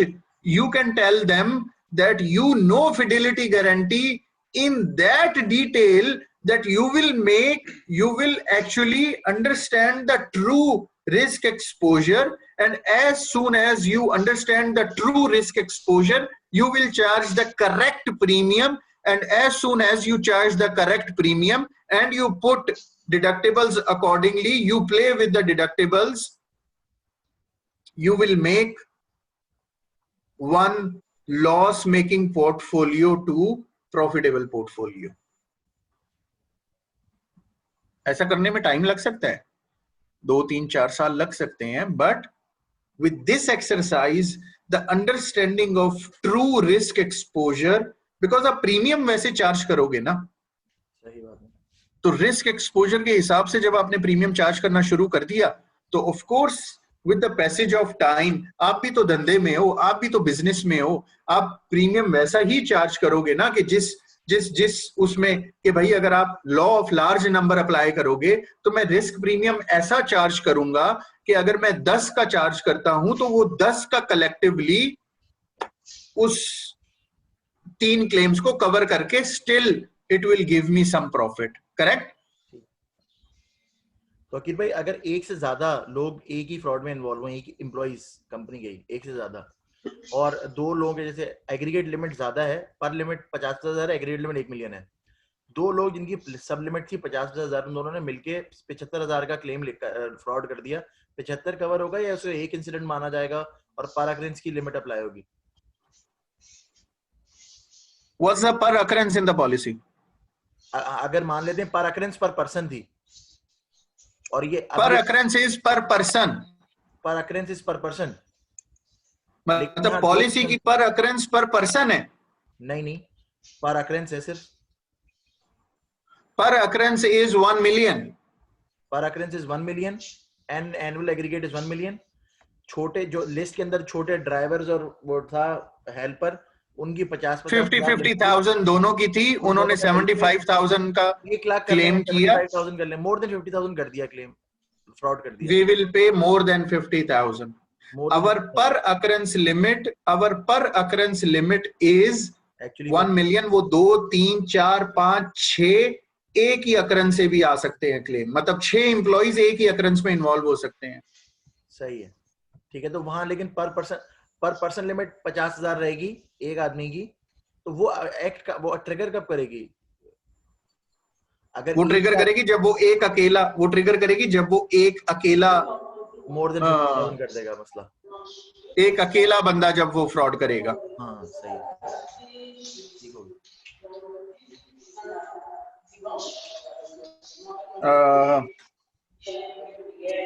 We will see many type of scenarios. अच्छा, again मैं इस चीज पे रिट्रिएट करूंगा कि understanding of limit he FG की साइंस है। लोग लिमिट पे फोकस नहीं करते, लोग जो है ना वो बस FG की पॉलिसी को ये समझा जाता है कि FG की पॉलिसी को सिर्फ ये समझा जाता है कि इट्स ए मतलब के काइंड ऑफ फ्री पॉलिसी, मतलब प्रॉपर्टी कोई ले रहा है तो उसके साथ FG भी एज इट इज दे दो, फ्री पॉलिसी दे दो। ओके, वीक पॉलिसीज होती हैं, टर्म्स कंडीशंस में क्या लिखा हुआ होता है, कोई जो है वो फोकस नहीं करता। और मतलब मार्केट की ये प्रैक्टिस है, मार्केट का स्टैंडर्ड है कि बस ऐसे ही वो करते हैं। बीइंग मी, मैं अपना पर्सनल एक्सपीरियंस बता देता हूँ। Being me as an underwriter, हमने अकाउंट्स लिखे हैं। अब वी डोंट माइंड के कोई बिजनेस चला जाता है, लूज हो जाता है तो माइंड नहीं करते, but still I have written accounts being an underwriter.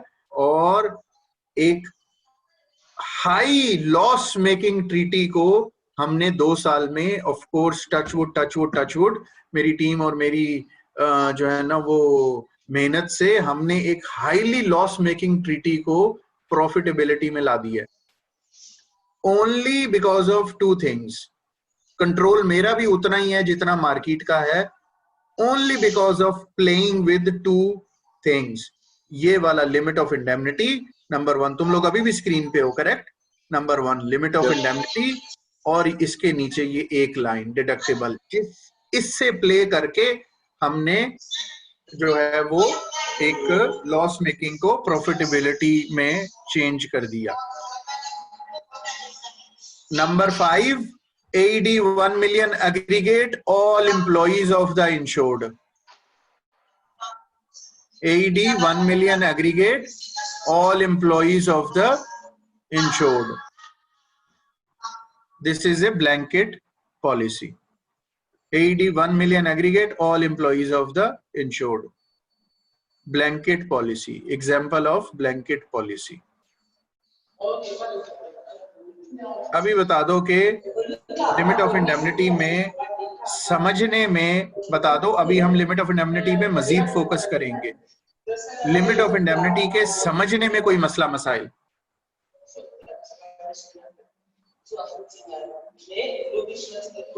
Sir जी ये जो लास्ट वाली है ब्लैंकेट ओपन पॉलिसी, इसमें ये 1 मिलियन तक उनके ऑल एम्प्लॉइज ही इंश्योर्ड है।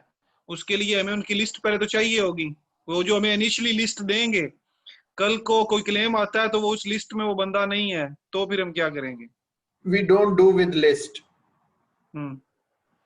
उनके पेरोल पे होना चाहिए बंदा जिस टाइम भी क्लेम हो। We go with the definition of employee. सही सही। Whoever is in the definition of employee. तो बेशक उसने महीना पहले ज्वाइन किया हो, पॉलिसी चल रही हो साल पहले की, और आखिरी 12वें महीने में क्लेम आ जाए, और जो एम्प्लॉई है उसने 15 दिन पहले ज्वाइन किया हो, क्लेम करके निकल जाए। There are ways of covering such person. Of course, this is a minimum and deposit premium policy, and you need to charge premiums. You need to put an automatic extension या automatic inclusion या automatic या change या this या that या ये वाली चीजें आपको उसमें पॉलिसी में वो करनी होती हैं। सही। ये आगे एक्सटेंशन में आएगा। ये जो हम ये अंडरराइटर पे कौन कौन सी एक्सटेंशंस देता है पॉलिसी में?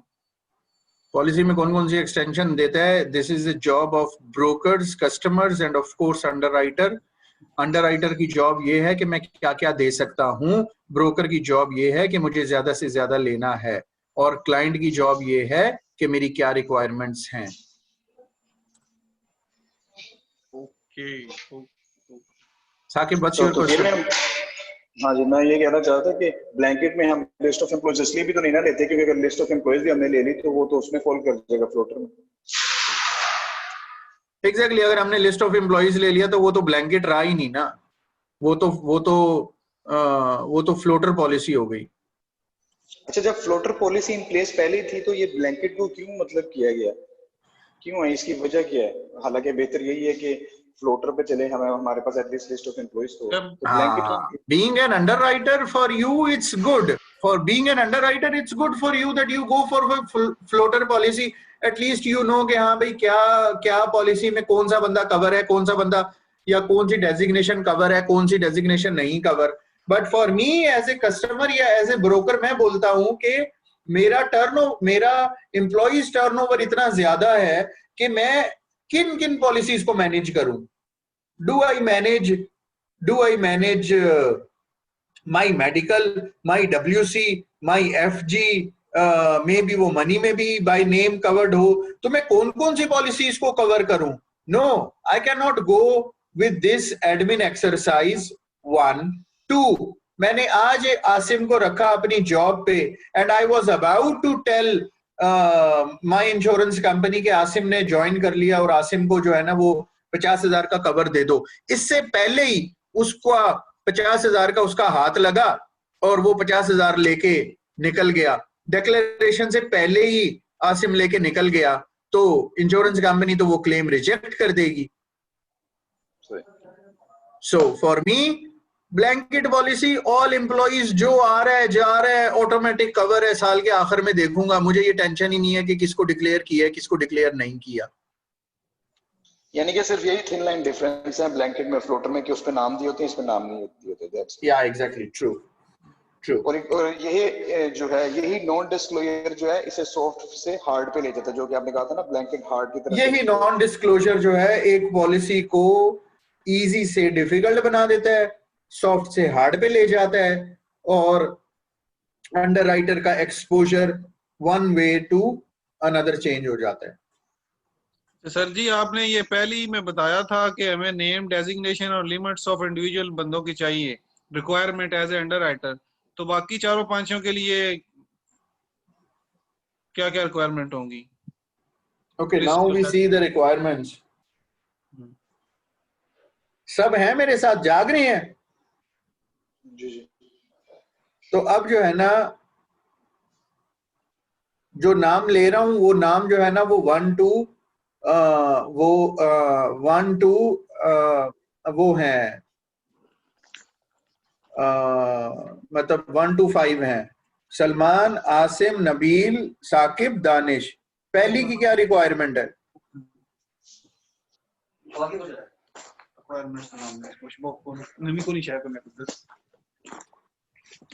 किस चीज की रिक्वायरमेंट? सॉरी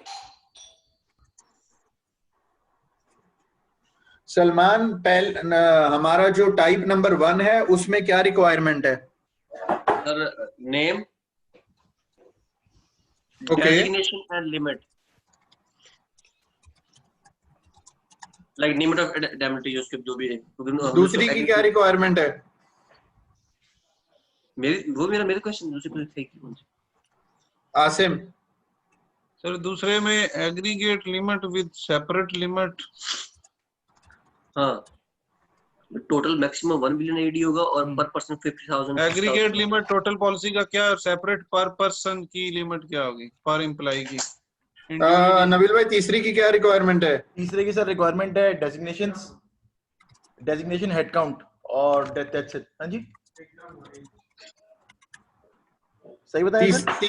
तीसरे का नाम क्या है? तीसरे का नाम है सर फ्लोटर. नहीं, एग्रीगेट विद डेजिग्नेशन. सॉरी हम सॉरी ब्लैंकेट. नहीं तीसरा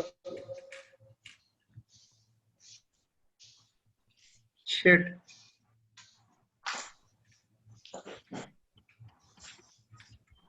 साले इतनी भी काफी है, इतनी भी काफी है. बताओ जिन्हें सारे बोलना है. पागल है साहब है. ये रहा तीसरा. AD 1 million per occurrence and in the aggregate name of individuals as per schedule. Floater है ये. क्या रिक्वायरमेंट है? अच्छा ये तो फ्लोटर है. अच्छा ये वाला तीसरा बोल रहे हैं सर आप? अच्छा ये तीसरा फ्लोटर की रिक्वायरमेंट, इसमें नाम की रिक्वायरमेंट है और नेम, बल्कि नेम की रिक्वायरमेंट नहीं है, सिर्फ लिमिट की रिक्वायरमेंट है. नेम की रिक्वायरमेंट है, डेजिग्नेशन नहीं चाहिए. ट्रू. डेजिग्नेशन भी ले लो तो अच्छा है. सही. लेकिन अच्छा इसके अंदर एक आपने जो लिस्ट दिखाई थी उसमें सैलरी भी लिखी हुई थी. सैलरी की क्या सिग्नेचर है? वो तो वर्कमैन कंपनसेशन में होती है, इसमें क्या जरूरत तो नहीं है? वो जो है ना उन्होंने वर्कमैन वाली ही छाप दी, हमने भी ऐसे ही छाप दी. हाँ सही. अच्छा मैं तीसरा, सॉरी वो ये वाला नहीं, वो मैं थोड़ा सा वॉशरूम गया था. मैं तीसरा चौथा बताओ. कलेक्टिव फ्लोटर और वो है ना उसकी बात कर रहे हैं.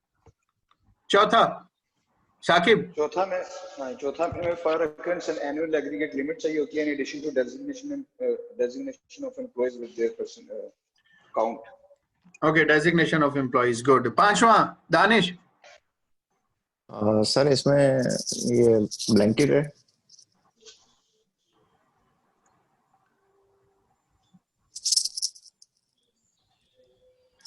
हेलो. हाँ हाँ दानिश. हाँ जी सर, इसमें ये ब्लैंकेट है, इसमें डेजिग्नेशन और सिर्फ वही चाहिए होती है एम्प्लॉय के नेम. नहीं सर जी, इसमें तो सिर्फ एग्रीगेट लिमिट हमें चाहिए, ऑल एम्प्लॉइज कवर्ड, सिर्फ लिमिट चाहिए होगी. So in fifth we need aggregate नाम तो limit चाहिए and होंगे ना. total number of employees only. That's it.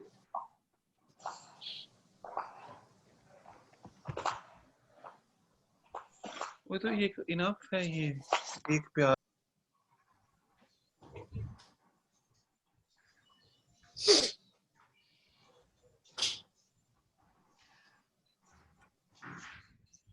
Screen पे ही हो तुम लोग? जी. क्वेश्चंस हैं, आप रेडी हो जाना.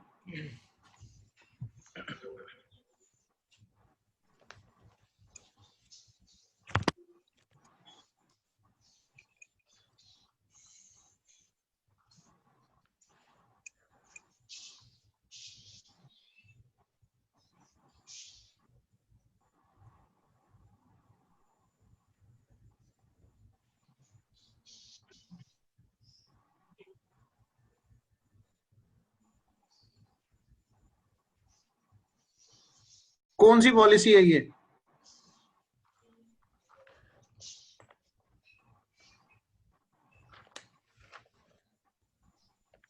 अटैचमेंट तो सर शो करें, इसकी क्या है? Number of employees 196 as per attach below.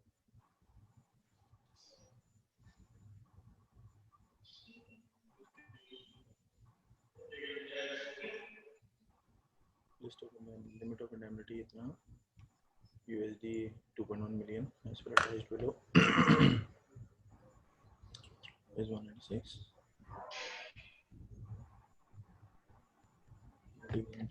Blanket. Number of employees डाला हुआ है सर. ये है फ्लोटर. हाँ, नबील भाई की फ्लोटर. और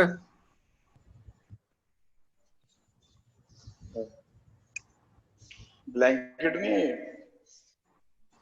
साकिब की ब्लैंकेट. और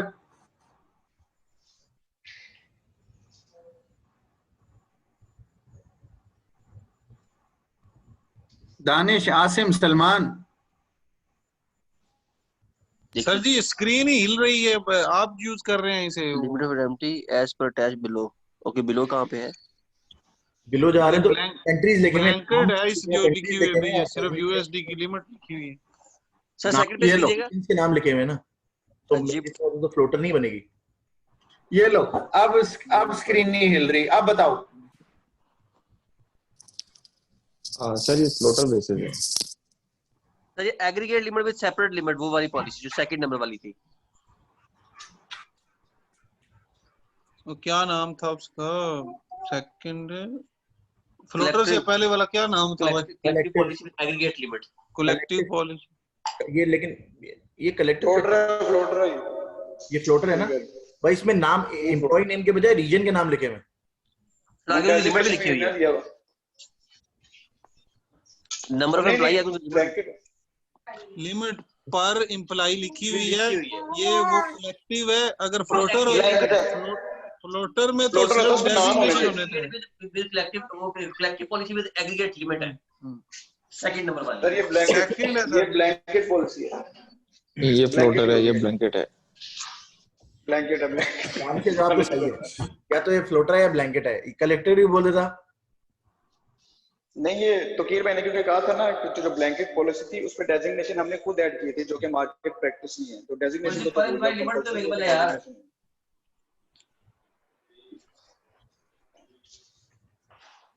और आई थिंक फ्लोटर पे तो नाम भी नहीं चाहिए होते एम्प्लॉइज के सारों नहीं नाम ना चाहिए हो, लेकिन टाइप ऑफ डेजिग्नेशन वो ब्रॉडर कैटेगरी पे कोई चाहिए होगी। ये सर जी जंग छेड़ दी आपने। मैं तो कायम हूँ अपने दूसरे वाले पे, aggregate limit with separate limit पर employ.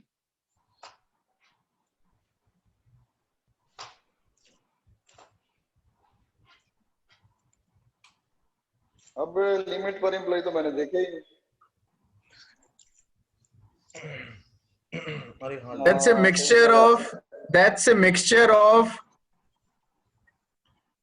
floater and collective and collective policy,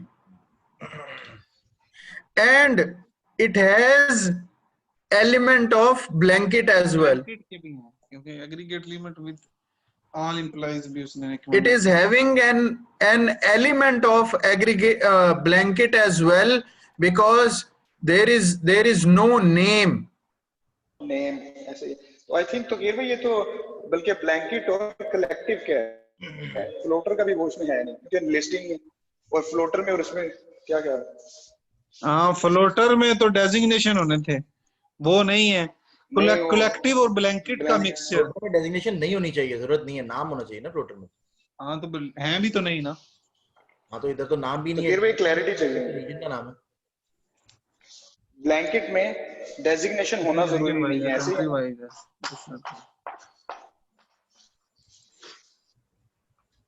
तो भाई क्वेश्चन है। Wait. हैं?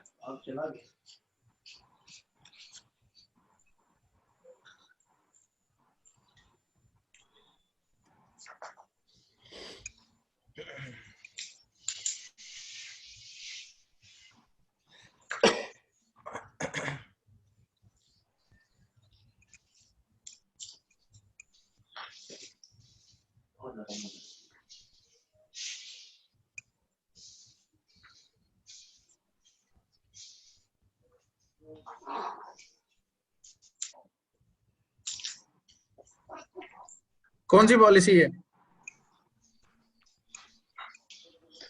फिडेलिटी है। इधर क्या? Blanket policy with designation.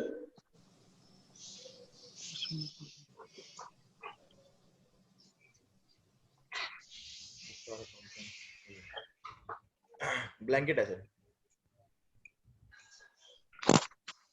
Number type हमने पढ़ी थी, number 4, correct, absolutely correct, good. Red में लिखा हुआ है कुछ, नेम टू बी प्रोवाइडेड, तो ये फ्लोटर बन जाएगी। हाँ इसको हम क्या बनाना चाह रहे हैं? फ्लोटर ही है, फ्लोटर, क्योंकि उसने डेजिग्नेशन दी है। अभी है नहीं, जब बनेगी जब वो लिस्ट दे देगा।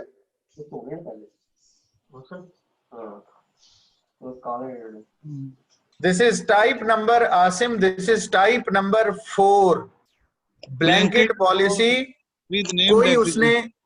कोई उसने जो है वो हमें नाम नहीं दिए, नेम इज नॉट देयर, उसने खाली अपनी कंपनी की डेजिग्नेशंस दे दी हैं, ओके, कि ये डेजिग्नेशंस हैं और ये एम्प्लॉइज हैं, ये कवर कर दो। हमने रेड में लिख के उसको बोला कि इतनी छोटी कंपनी को हम ब्लैंकेट पॉलिसी नहीं देंगे, we need to make it somewhere, being an underwriter we need to restrict. और उसको रिस्ट्रिक्ट करने के लिए हमने क्या किया, हमने उसे बोला कि नेम टू बी प्रोवाइडेड, और as soon as he provides a name we will make it as a floater बना देंगे, फिर उसको फ्लोटर पॉलिसी बना देंगे। मेरा क्वेश्चन है एक, यहां पे पिछले एग्जांपल में भी और इस एग्जांपल में भी एक क्वेश्चन पूछने वाला है, विच आई एम स्टिल मिसिंग। क्या क्वेश्चन था वो? क्या क्वेश्चन है? कहीं पे भी जो है ना स्लिप में नहीं लिखा हुआ।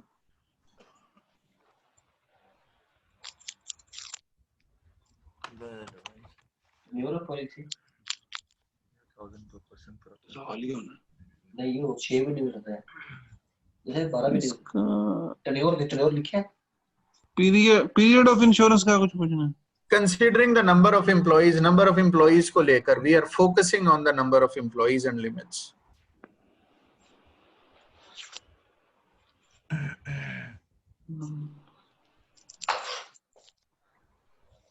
very bad कि स्नूपा और अब्दुल्ला दोनों ही नहीं है। मेरे असली अंडरराइटर तो वही थे। मतलब आसिम गली आसिम जो है वो थर्ड पार्टी लाइंस का स्पेशलिस्ट है इस वक्त। मैं वो WC और TPL ही देख रहा हूँ। ये तो अभी मैंने कोई टोटल को 2 कोटेशन है, वो भी किसी ब्रोकर की स्लिप मैच की होगी। This is a first party. LPT देखता है, ये TPL देखता है, लेकिन हमें लगता था कि LPT देखता है। तो ये भी इसमें पर पर्सन लिमिट भी तो आ रही है। हाँ, पर हमने क्या किया है कि हमने बोला 80-100,000 पर पर्सन एंड पर अकरेंस एंड 500,000 इन एग्रीगेट। जबकि हमने पर पर्सन मेरे ख्याल से ब्लैंकेट में नहीं पढ़ा था। हाँ, ब्लैंकेट में होता नहीं है, लेकिन हम यूजुअली जो है ना पर पर्सन लगा सकते हैं। जस्ट टू हम भी नहीं लगाते यार। These are brokers actually. ये सब ब्रोकर्स की भेजी हुई स्लिप्स हैं। उन्होंने जो है ना ये सारे कलेक्टिव ब्लैंकेट इनके सबके मिक्सचर बनाए हुए हैं। For us to really understand the real risk exposure, हमें बस जो है ना हमें अपना एक्सपोजर समझना है। हम कैसे एक्सपोजर समझेंगे? हम अपना एक्सपोजर ऐसे समझेंगे कि एक तो क्वेश्चन देखो, जो इंपॉर्टेंट क्वेश्चन है ना वो ये पूछने वाला है कि what are the total number of employees under these designations? What are the total number of employees under these designations? Are these total number of employees under each designation? मतलब accountant अगर 4 हैं, 4 डिक्लेयर किए हैं, तो these are the total number of accountants in the company. Front of house receptionist 4 हैं, तो 4 ही declare किए हैं। या ये वो 4 हैं जिनका आप कवर लेना चाह रहे हो, या ये वो 4 हैं जिनका आप कवर लेना चाह रहे हो। फिर तो उनके में फिर नाम चाहिए होंगे।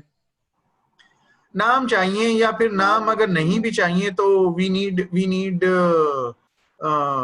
लाइक अगर नाम नहीं चाहिए तो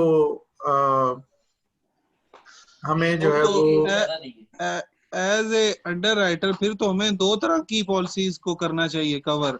या तो हम ब्लैंकेट दे दें कि टोटली जो भी इम्प्लाई की डेफिनेशन में आएगा हम उसे कवर करेंगे, उस हिसाब से रिस्क को असेस करके हम उतना प्रीमियम बढ़ा लेंगे।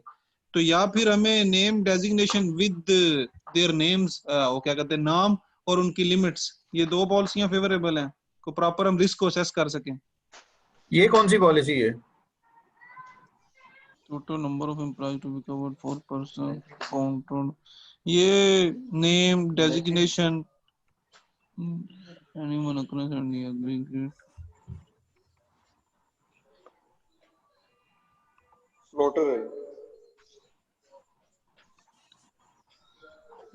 True example of floater policy.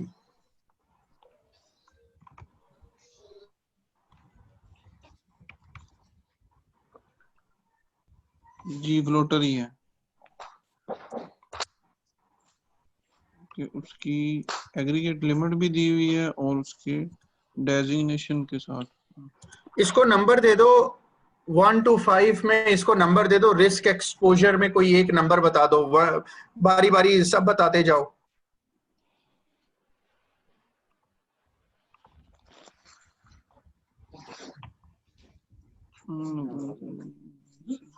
बोलो सर जी रिस्क कम ही है इसमें मेरे ख्याल से, तो क्योंकि जो उसने 4 बंदे कोई एक अभी हमारे पास कोई कंपैरेटिव स्टडी नहीं है, कोई एक नंबर बता दो।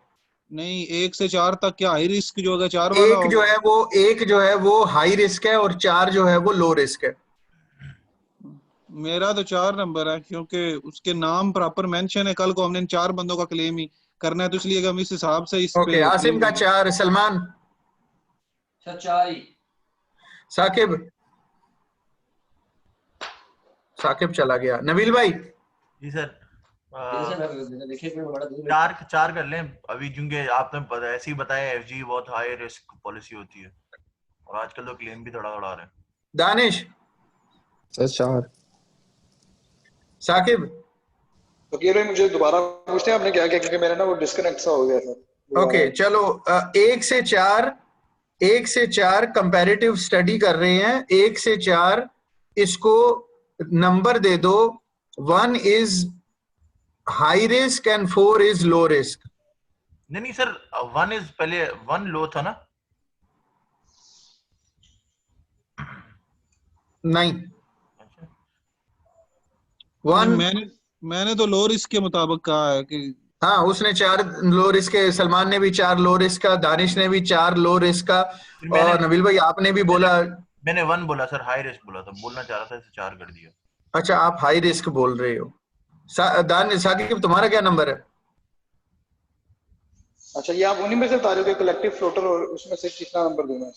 ना, मुझे ये बता दो कि इस रिस्क में कितना एक्सपोजर तुम्हें नजर आता है। यस, ब्लैंकेट, फ्लोटर और उसको लेते हुए, समझते हुए 1 से 4 तक नंबर दे दो। ये मुझे इस पे ना 2 आ रहा है, हाई रिस्क। ओके सर जी मैं पिछला ना 3 पे लाना चाह रहा हूँ क्योंकि लिमिट्स नहीं थी।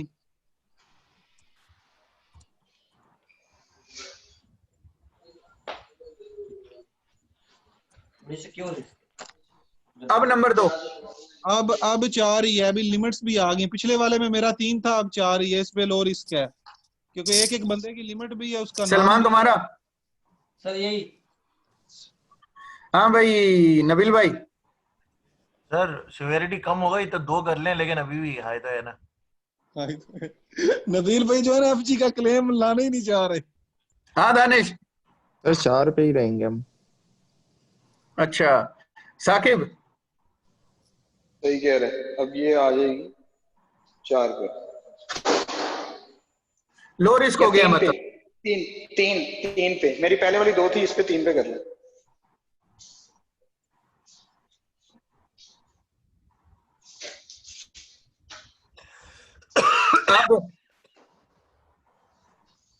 अब 4 पे कर ले। 4 सर। आसिम। एग्रीगेट में एनीवन अकरेंस 4 ठीक है।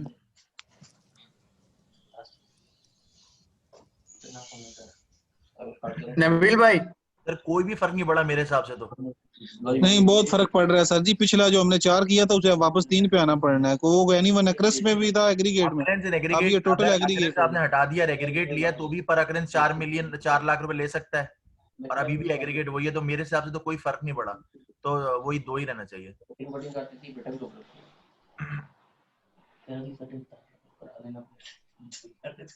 सही कह रहे हैं।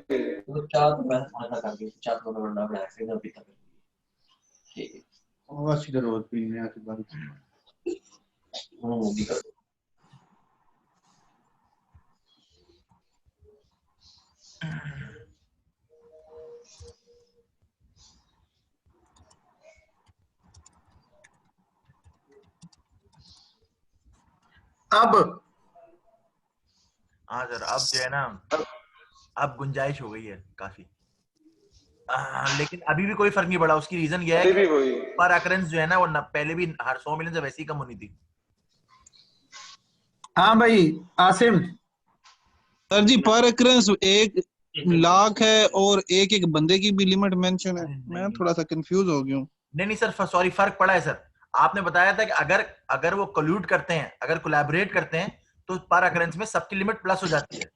तो अगर ये चारों मिलकर कांट करते तो पहले सर जी एक बंदे की लिमिट ही 50,000 है क्लेम की, तो उसको फिर ये पर अकरेंस और एग्रीगेट से क्या ताल्लुक है? नहीं है रिस्क यहाँ से मैं ये नहीं बोलता कि नंबर्स क्या हो रहे हैं, मैं सिर्फ दानिश का बताता हूं कि कई जगहों पे आंसर देखो, अंडरराइटिंग में गलत या सही नहीं होता, but there was difference in understanding. Nabeel भाई ने एक जगह पे बोला कहीं फर्क नहीं पड़ रहा, फॉर मी फर्क पड़ रहा था। आसिम को अब ये समझ नहीं आ रही कि कहां से फर्क कैसे पड़ेगा। For me, the risk is coming from here to here, here to there, there to here. कैसे? We see now. अच्छा सर, लास्ट तो पिछला मेरा था ना, जब आपने 4 लाख पर एग्रीगेट और पर अकरेंस था और सिर्फ पर अकरेंस की ये वर्डिंग हटाई, तो मेरे साथ उस हिसाब से मुझे मैं कह रहा था फर्क नहीं पड़ा, लेकिन इस बार मैंने गलत कहा था। इस बार जब आपने 100,000 की पर अकरेंस लिमिट लगाई है, तो आप अगर ये एक से ज्यादा से काम करता है तो मेरी लिमिट सब लिमिट पे फॉल करेगी पर अकरेंस, ठीक है ना? तो आगे ये चीजें प्रैक्टिकल कोटेशन करना। हाँ साफ मैं करता ही। तो पहले ये बता दे, पहले ये बता दो 1 by 1, पहले ये बता दो कि ये 100,000 पर अकरेंस लगाने से मेजर डिफरेंस क्या आया? अरे बल्कि आपने जो बताया था उस हिसाब से तो नहीं आया। आपने बताया कि ये पर अकरेंस मींस होता है पर पर्सन, पर इवेंट No. नहीं, ये एक इंसिडेंट पर की पर लिमिट है। पर एक इंसिडेंट की ये लिमिट है, लोगों की लिमिट ये लगी हुई है। सर जी पर अकरेंस में ये आएगा कि एक दफा में अगर 2 बंदे कांड करते हैं, हाँ। तो एक की 60 मिली है, 60,000 है और एक की 50,000 है, तो उस एक अकरेंस में 1,10,000 नहीं, हम 1 लाख ही कवर करेंगे। ऐसा है सर? ट्रू, लोगों की अपनी अपनी लिमिट्स तो ये हैं। ठीक।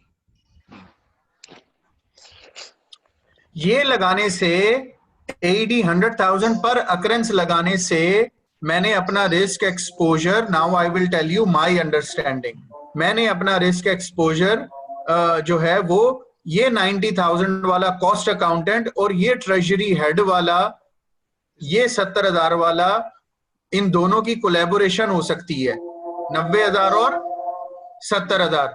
तो 90 और 70, 90 और 7, 9 और 7, 1,60,000 दिरहम। But for me, I am only covering up to 100,000 dirham. So I am मतलब कि मैं अपना वो रिस्क एक्सपोजर जो है बहुत कम कर रहा हूं, और उस रिस्क एक्सपोजर को कम करके मुझे ये पता लगा कि 100,000 पर अकरेंस से ऊपर मैं नहीं जाऊंगा। करेक्ट? सही है, बिल्कुल सही होगा। अभी अगर मैंने पर अकरेंस हटा दिया और AED 400,000 एग्रीगेट लगा हुआ है पॉलिसी में, इससे क्या फर्क पड़ा? रिस्क इंक्रीज कर गया है। चारों मिलकर बड़ा फ्रॉड चारों मिलकर भी करे तो फिर भी 4 लाख तक तो हमें देना पड़ेगा। पहले तो नहीं हो रही थी, उसमें कुछ है 90,000, 70,000, 60 बढ़ गया। अजान तो वैसे ही होती है। एक नंबर 1 पे फिर एज कंपैरेटिवली पिछली एग्जांपल के अब 1 नंबर पे आ गया। यस या ट्रू, इससे बहुत ज्यादा फर्क नहीं पड़ा, बिकॉज अगर वो उन्होंने चारों ने मिलके कर लिया तो 270 पे जाएगा फिर। हाँ 270 पे जाएगा, मतलब स्टिल हमारी जो है ना पॉलिसी में कोई बहुत ज्यादा फर्क नहीं पड़ रहा है। लेकिन तो इसमें ये भी तो फैक्टर इंक्लूड होता है ना कि प्रोबेबिलिटी कितनी है, एक ही ना करेगा उसकी बड़ी हाई प्रोबेबिलिटी है, अब चारों मिल जाएं कि उसकी प्रोबेबिलिटी शायद 20% या 10% हो। नहीं आजकल भी तो देखिए हाँ सिनेरियो, लेकिन आजकल ऐसे है ना, सबको लेटर मिल रहे हैं कोविड के चलते। 4 लोग बोले इससे पहले लेटर हमें मिले, क्यों ना इंश्योरेंस कंपनी को क्लेम लेटर मिल जाए। ट्रू ट्रू, ऐसा पॉसिबल है। Okay, so anyone occurrence and in the aggregate in the anyone 400,000 anyone occurrence and in the aggregate लगा के इस एग्जांपल में तो शायद कोई फर्क ना पड़े, लेकिन एटलीस्ट ये जो है ना, लेकिन ओवरऑल जो है आपको थोड़ा सा फर्क पड़ जाए, वो ये कि आप बोलोगे यार कि मैं एक ही अकरेंस पॉलिसी की लिमिट में, मतलब कि बीइंग एन अंडरराइटर मैं कंपनी की एक ही अकरेंस कवर करूंगा, वो चाहे 4 लाख की आए, चाहे 50,000 की आए, चाहे 60,000 की आए। नो सॉरी, अगर तो मैक्सिमम अकरेंस आ जाती है, maximum which is my 400,000 maximum, अगर मेरी मैक्सिमम को हिट हुआ ना, मेरी मैक्सिमम एक अकरेंस को हिट हुआ ना, तो वहीं पे I have a possibility to stop the policy. मैं बोलूंगा नहीं यार इस पॉलिसी को मैं आगे रिन्यू नहीं कर रहा मेरा, so I am only considering my per occurrence exposure which is 400,000 के यार मेरी जेब से 4 लाख चला जाएगा, लेकिन वो 4 लाख जाने के बाद मेरे पास चांस है, पॉसिबिलिटी है कि मैं वो पॉलिसी दोबारा रिन्यू करूं या ना करूं, या मे बी मैं रिन्यू ना करूं, या मे बी मैं बहुत बड़ा डिडक्टिबल लगा दूं, मैं यहाँ पे डिडक्टिबल जो है वो 25,000 कर दूं या 2.5 लाख कर दूं, मतलब मेरे पास कुछ थोड़ा सा कंट्रोल है। ओके, इसी एग्जांपल को लेके बता रहा हूं, फिर जो है फर्दर वी विल डिस्कस। अब ये हटाने से क्या हुआ? ये हटाने से ये हुआ कि मेरा रिस्क जो है वो कई गुना ज्यादा बढ़ गया, कई गुना ज्यादा। ये 4 के 4 पहले मैक्सिमम 90 तक कर सकते थे एक अकेला बंदा, लेकिन अब एक अकेला बंदा 4 लाख का चूना लगा सकता है। ऐसे ही है। सिवियरिटी जो है वो बहुत ज्यादा इंक्रीज हो गई है। पॉसिबिलिटी ऑफ क्लेम शायद उतना ही है, प्रोबेबिलिटी ऑफ क्लेम शायद उतना ही है, फ्रीक्वेंसी भी उतनी ही रहेगी शायद, most probably, but it is hitting my severity up to maximum level. Cost accountant ही 4 लाख का पूरा चूना लगाएगा।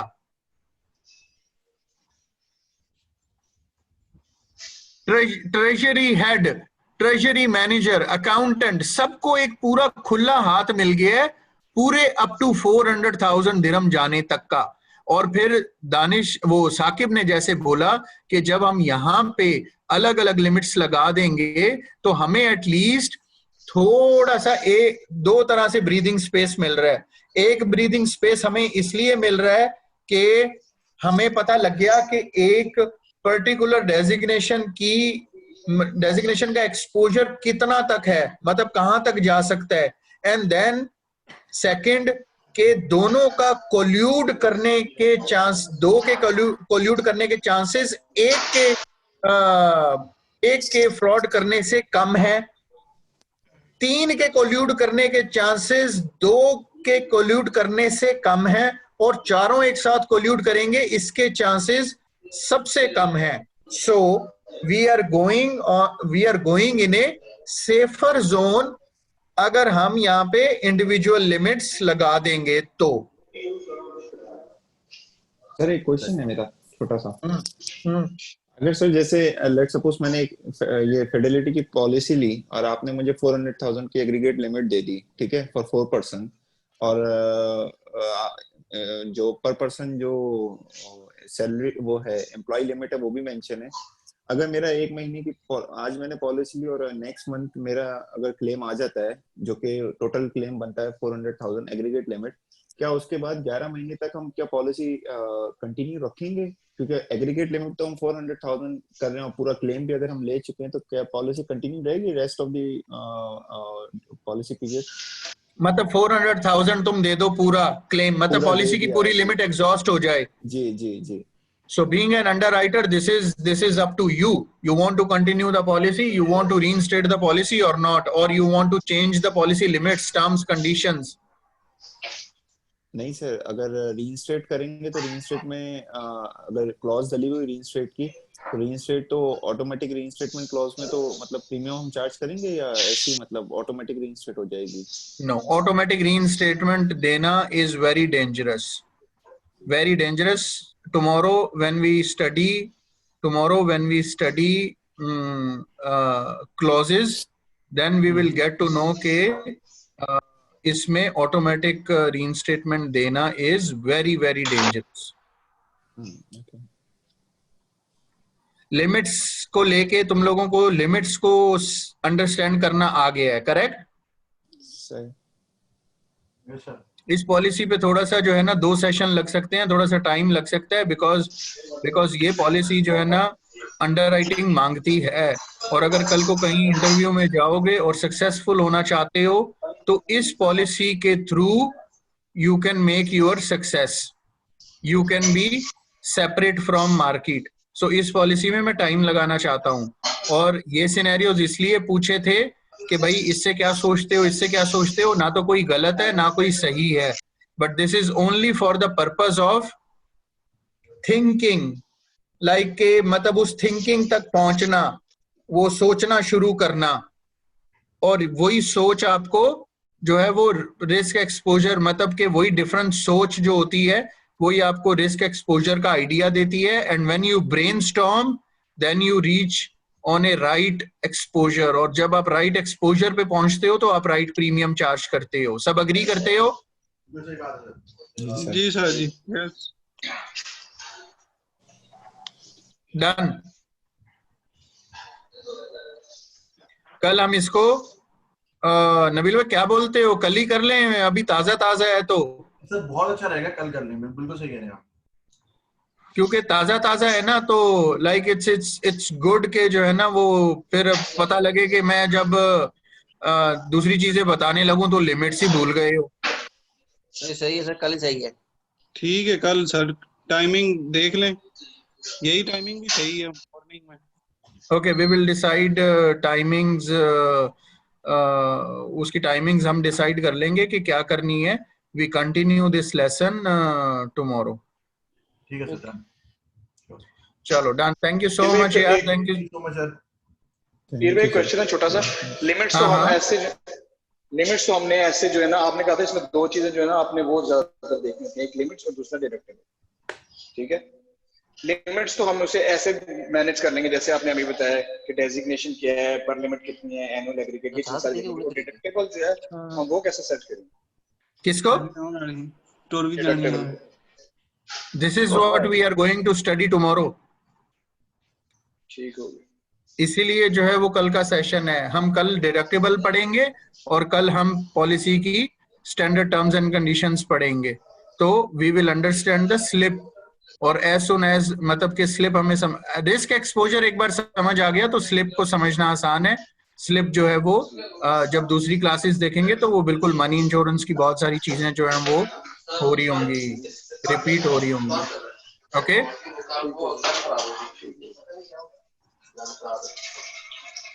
चलो done. Thank you so much यार, thank you so much for the time. Will speak later. इंशाल्लाह सर, बहुत शुक्रिया सर, अल्लाह हाफिज। चलो नबील भाई, थैंक यार, गुड लक। Thank you.